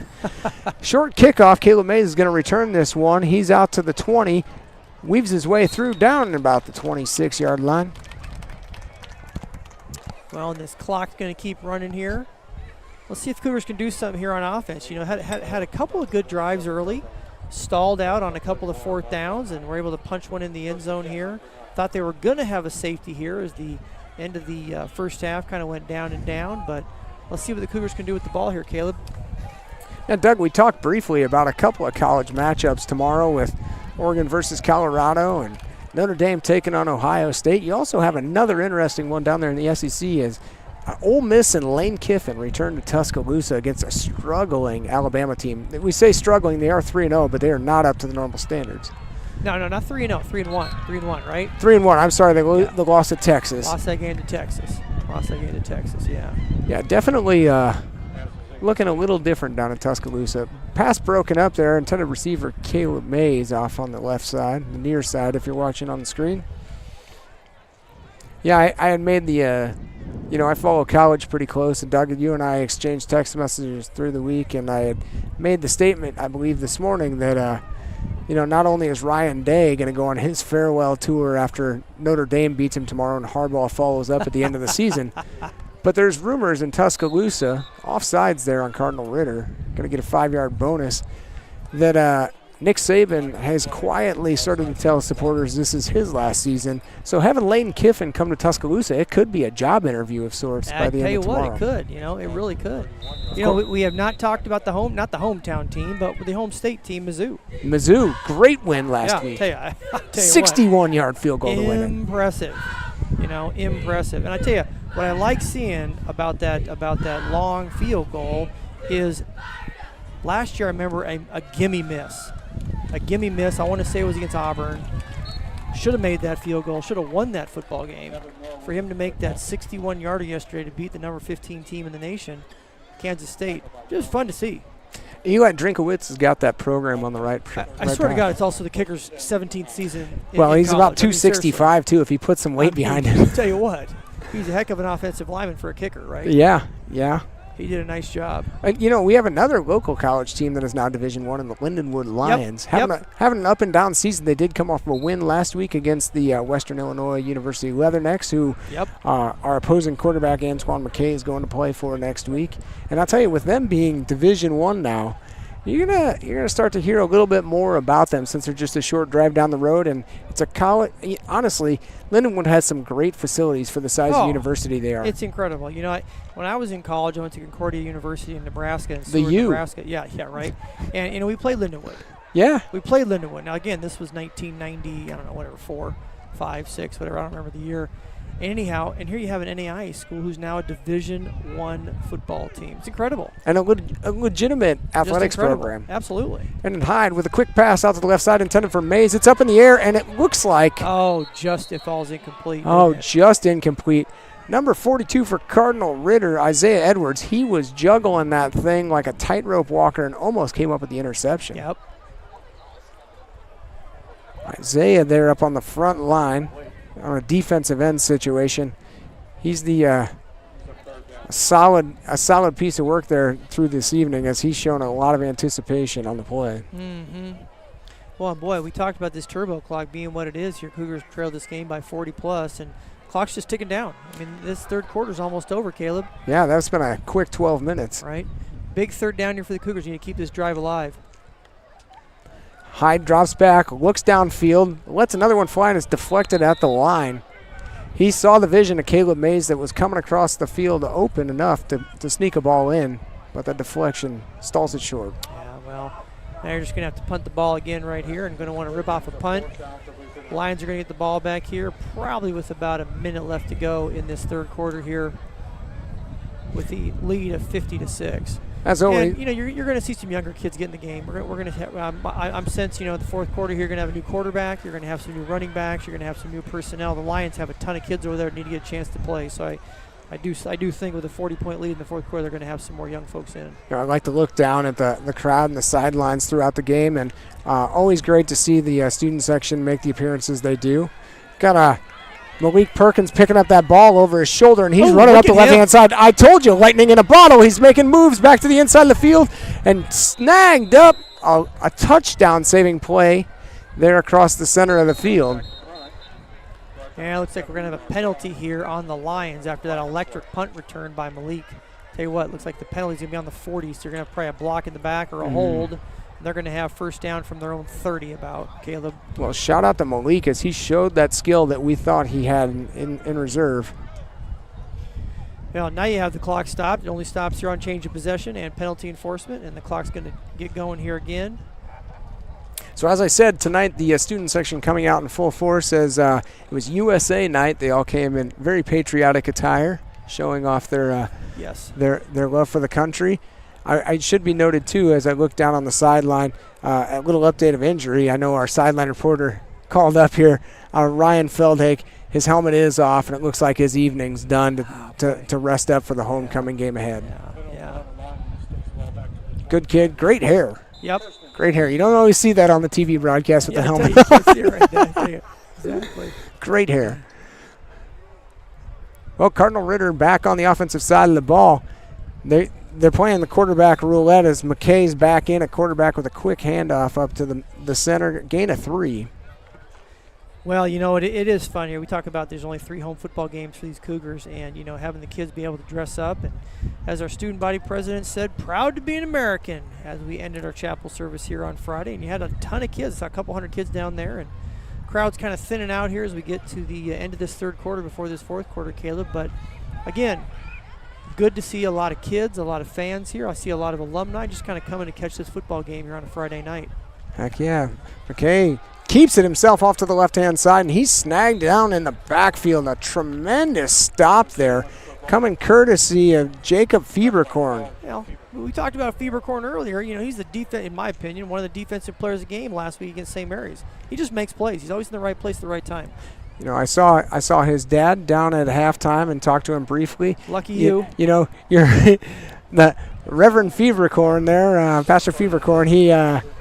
He said that always going to be a hardest critic on your own family. He said, boy, my son gave up a couple of plays there in the first half, and I'll be just as hard as anybody on him. But he said he's got to get his head back in the game, and right there, Jacob showed what it takes. The resilience to come back and make a big play in the backfield. Yep, absolutely. Well, we talked earlier, and we are really going to need to have a conversation. Homecoming week coming up next week. Will the Claw, the premium service of the Claw, be broadcasting the Powder Puff football game? I don't want to tell the viewers at home, but there is a possibility for the you can VPN in and around the paywall. Totally. Somebody just whispered in my ear. That's our longtime camera operator for 2 games now, Zach Rosema.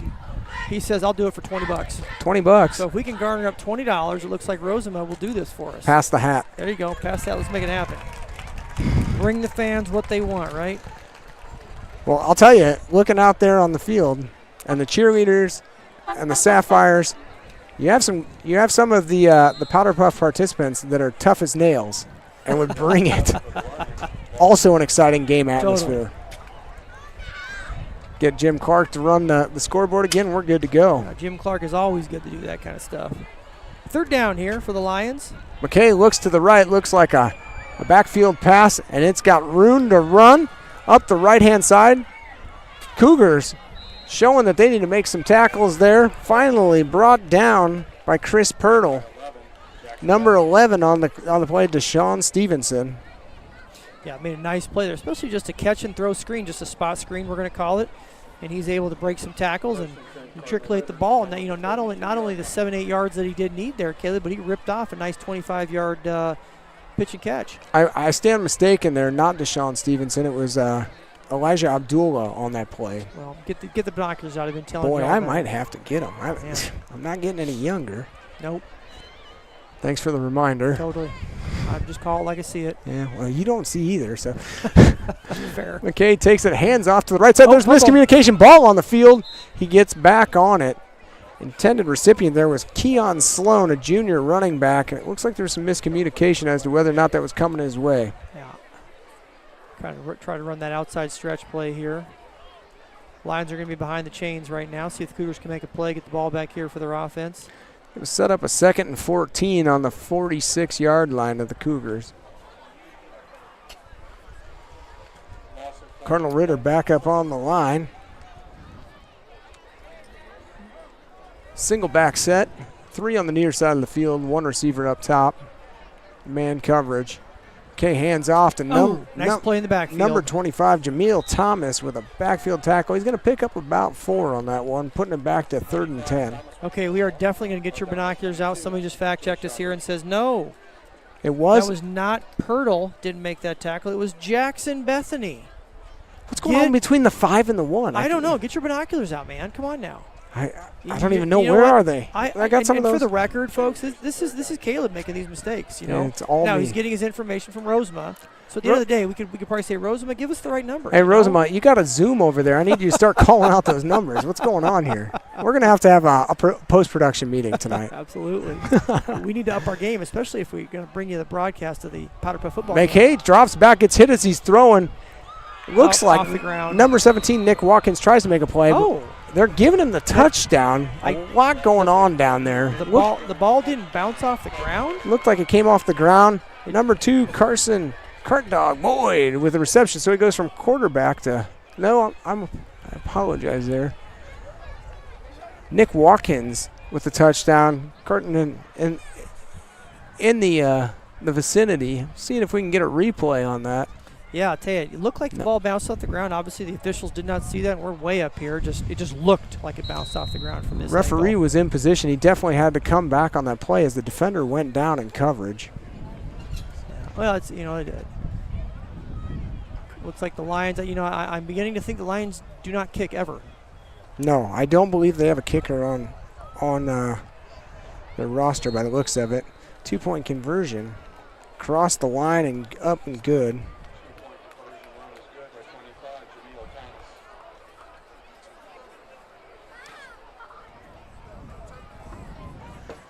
So, Cardinal Ritter up 58-6 now with 9:35 remaining in the game.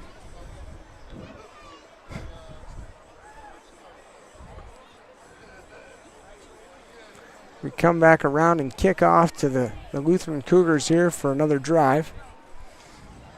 There's not much you can say about this Cardinal Ritter team that they have done incorrectly this evening. They've executed at a high level. Yeah, I tell you what, well-coached team, well-coached kids. And you know what? When you have great athletes and they're well coached, it's tough to beat. And obviously the Cougars have a lot of great athletes and a lot of talent over there, and they're well coached. But when you got more great athletes, it makes it a tough uphill battle.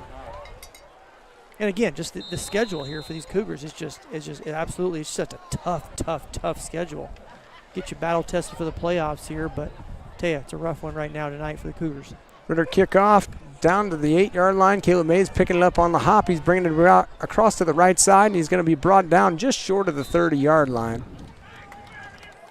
Some more sponsors for this evening's broadcast. Great sponsors: Art and Nyla Sanderson, Steve and Crystal Mullen, Brad and Amanda Phillips. That's Steve Mullen, heck of a golfer. He's a good golfer. Good golfer. Absolutely. Michael and Elizabeth Webb, Dave and Kathy Chapin, Tom and Nancy Spar, Keith and Amy Zumbel, Doug and Alyssa Beaver, Kate Kloss, Rod and Charlene Salyers, Mike and Kathy Versemen, Rick and Lynn Brattel. Cougars coming back up to the ball here. Got a little bit of change of personnel as we go on through the evening. We switching over to Santana Barnes at quarterback, it looks like. Quick handoff. Looks like Jackson Bethany back. Nope, I'm sorry, that's Evan Norwood taking the handoff up the middle for a short gain of 1. I can't be so sure if that was Evan Norwood. Was it? Are you sure? I don't know. At this point, we need Brian to come back with those LASIK eyes he's got. Right. Tough to see up here. Tough to see. Something in the air. It's foggy here. You know, that doesn't show up on the camera very well. It's humidity and the fog, and got a hard rain coming down now. Yeah, it's not raining anywhere else except at Lutheran High. Just Lutheran High. It never rains at Lutheran High. Santana Barnes drops back, looks to the right. He's going to put the ball in the air.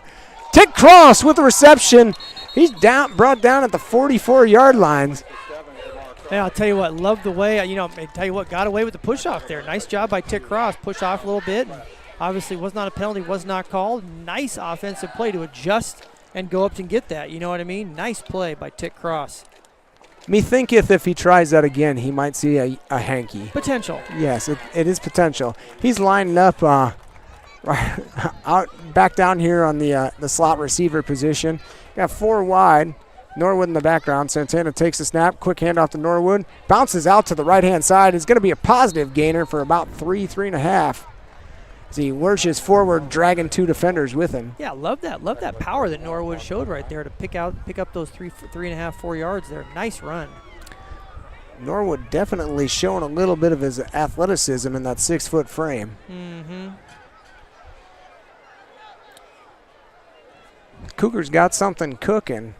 Santana takes a snap and keeps it himself, busting out to the left-hand side. He, too, is going to get a small amount, barely past the line of scrimmage here. You're right, Caleb. I tell you, it looked like he had a huge hole right there, and then those Lion defenders just closed in immediately there. I tell you, I thought he was going to run for 3, 4, 5 yards there and just got a couple. So, but I like the play, like to kind of ride and decide, fake it, put in the gut, and then move his way, matriculate the ball downfield. You can tell that Santana definitely riled up to get his opportunity to get in the game, and that's great to see. You want to see people take the opportunities that they're given, show what they can do. Another sophomore quarterback that we've got on staff here.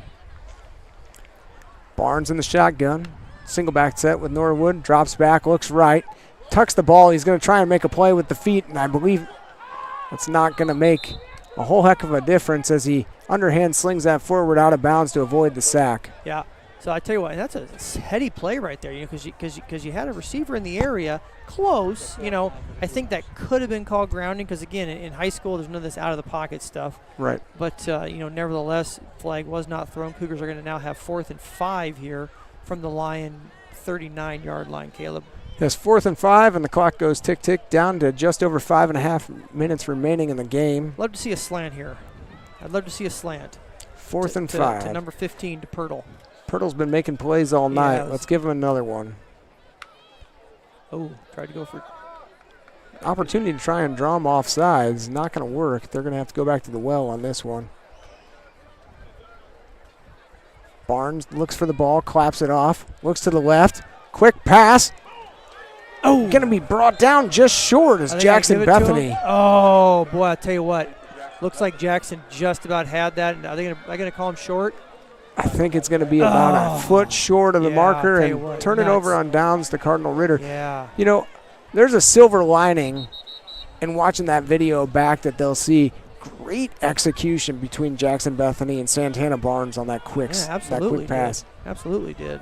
I'd take that all day in another circumstance. Well, on the line, you hear the Lions coaches up here in the booth. They just love that boom because I'll tell you what, he just came off that block and made a nice play, beeline to kind of hold the Cougars just short, hold Jackson Bethany just short on that play, Caleb.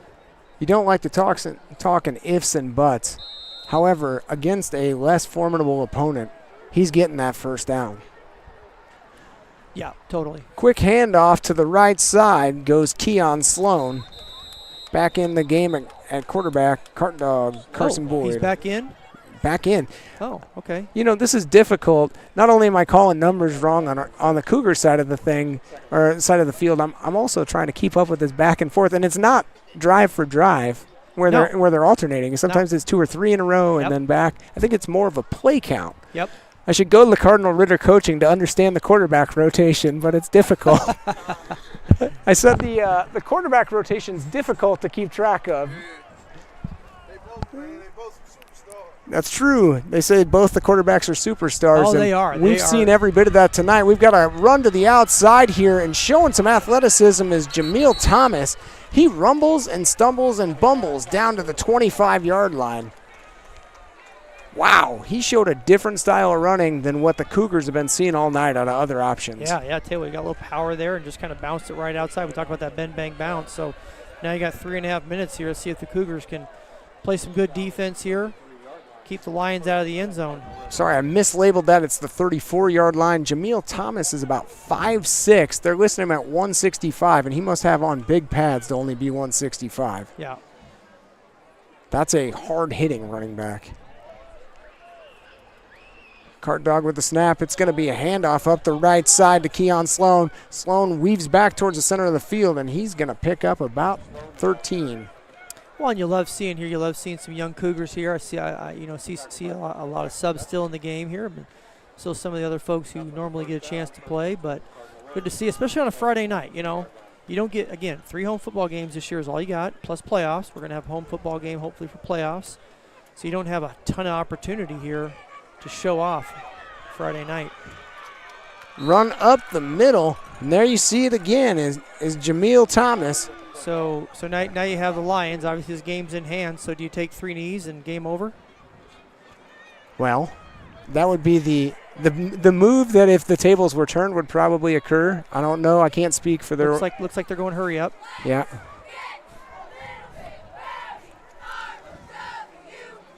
You talk about some of the lesser known kids on the roster getting in there. Bryce Seavking lining up down there on the offensive line. Oh, fumble into the end zone. Take a knee, go down. And I'll be darned if they're not going to give him that fumble recovery right there. Jay-Sean Richmond picking it up. I thought maybe it crossed the line, but there was no sign from the officials. That's why I'm surprised that Cardinal Ritter didn't just down the football, or just rather take a knee. Get out of here. Now you're going to give the ball back to the Cougars. Clock's going to keep running here. This game's well in hand. Clock should stop right now, but right thing to do, just keep it going. Keep kids safe. Get them ready to play next week. Surprised we didn't see 3 knees by the Lions there.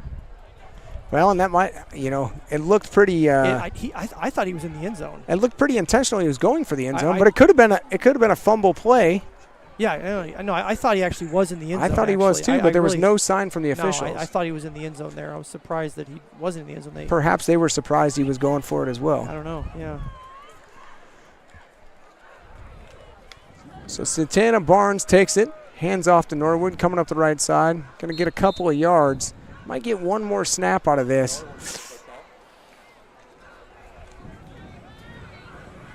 Saw Aiden Hicks coming up a little hobbled, but he's not coming out of the game. Aiden Hicks would never come out of the game. I'll tell you what, kid plays hard every play. I don't care if it's practice, game, what have you. That's how Caleb plays. Check that.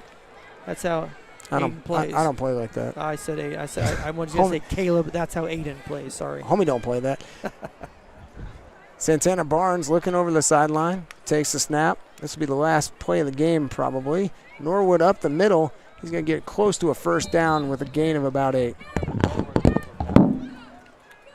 And that looks like it's going to be it, folks. Final score here. Cardinal Ritter 58, Lutheran Cougars 6. We appreciate you guys tuning in this evening. Tune in next Friday, Homecoming 2023. Thanks from everybody here. Myself, Dr. Doug Kuhlman, Zach, our cameraman, and of course, the chief in charge, Brett Gossett. Signing off. We'll see you.